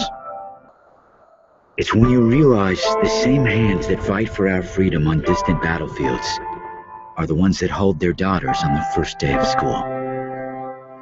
The same bravery that leads men into enemy territory is instilled into the young boy who will wait with his mother for his father to return home. The same strength that leads some to embrace the challenges that lie before them is that which shows a community that adversity isn't something to hide from. It's something to embrace. It's then you see, it may be their duty to defend our freedom, but it's all of ours to support them. We've pledged to support our nation's most elite warriors, ensure their legacies are never forgotten, and stand with those they've left at home. The Navy SEALs aren't just our nation's most elite warriors and defenders.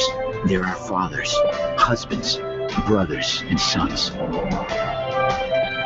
They're the ones willing to give their lives to fight for what they believe in, and have given us an example of what to strive for.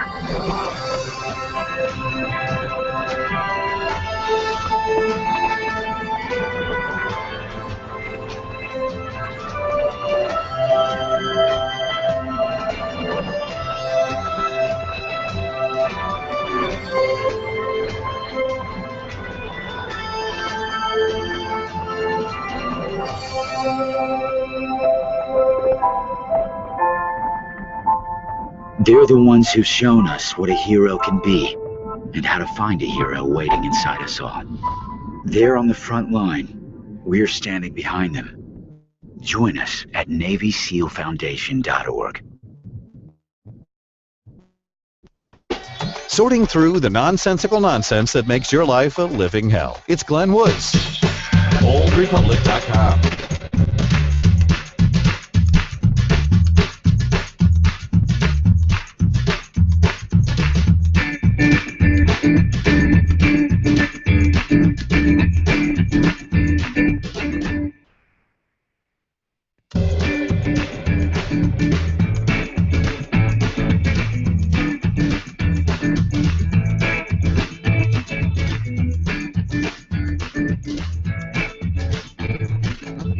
Last 7 minutes of the program. My name is Glenn Woods. Bold Republic is on the radio. Thanks for joining me. By the way, those people listening on Spreaker, thanks for joining us. Hey, would you do me a favor if you're not doing it already? You know how to follow a program? Follow the program if you would, and I'll see you there and I'll follow you back. Just a good idea. Also, by the way, there's an app for the program, so you can listen on local radio stations. And if you want, just go ahead and go to your app store and just type in Bold Republic, and up it comes right there. BoldRepublic.com is the website. A lot of information on the website, including old programs. The archives are kind of extensive, and in fact, most of the archives are being held by Spreaker. So, okay. Facebook has a message. While on Facebook, please do not celebrate the crimes you have committed. Try not to buy any drugs, and quit showing your butt on the website. That's not from me. Don't blame me. That's from Facebook. Here's the story. Facebook has updated its community guidelines, in case you haven't looked it up yet, clearing up what it deems to be appropriate content for display on the social network. It says the rules and standards haven't been changed.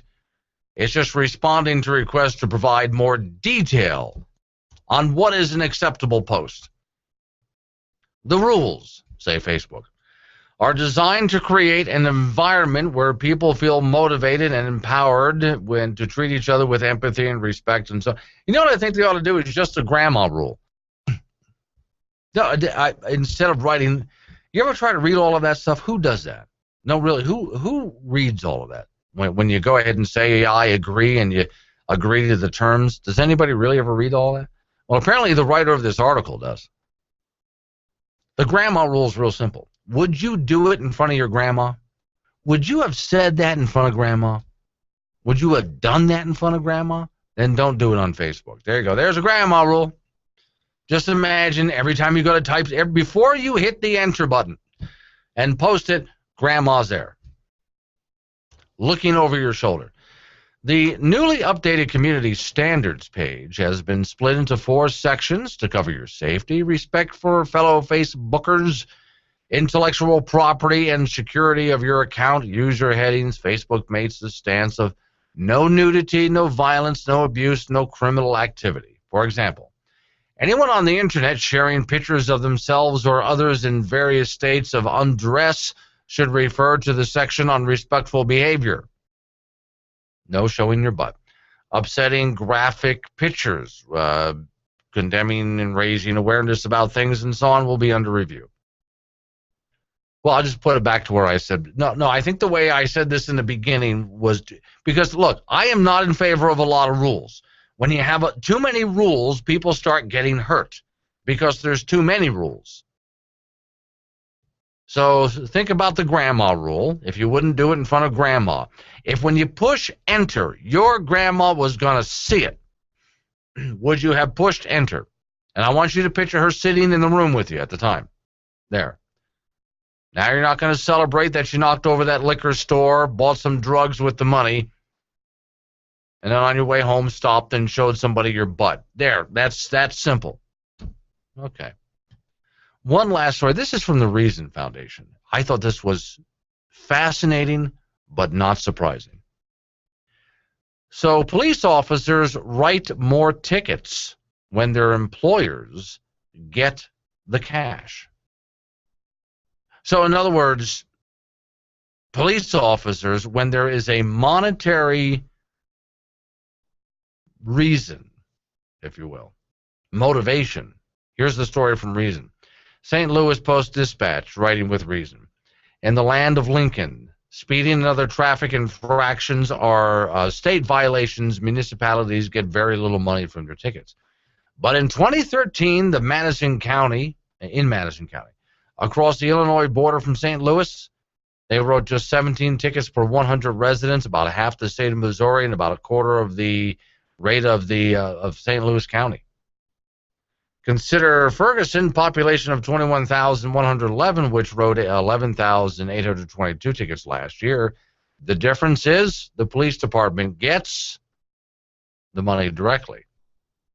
So there's a financial incentive for the local police department if the local police department is the one that's writing the tickets. Interesting.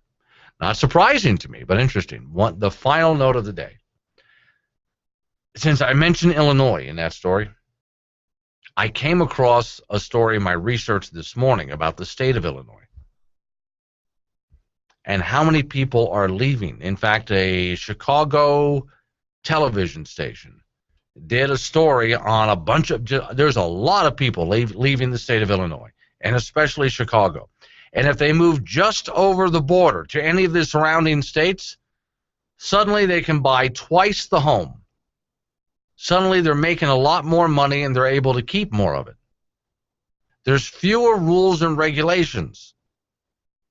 So between lower taxes, lower crime, lower regulations, folks, the state of Illinois, the city of Chicago is going the way of Detroit. And they're going that way for the exact same reasons that Detroit is falling apart. Well, this is what you get out of a socialist state. All socialist countries look like Detroit. So do all socialist cities in America. All right, folks, we'll do it all again tomorrow. Check out the website, boldrepublic.com, because I'll be posting stuff this evening.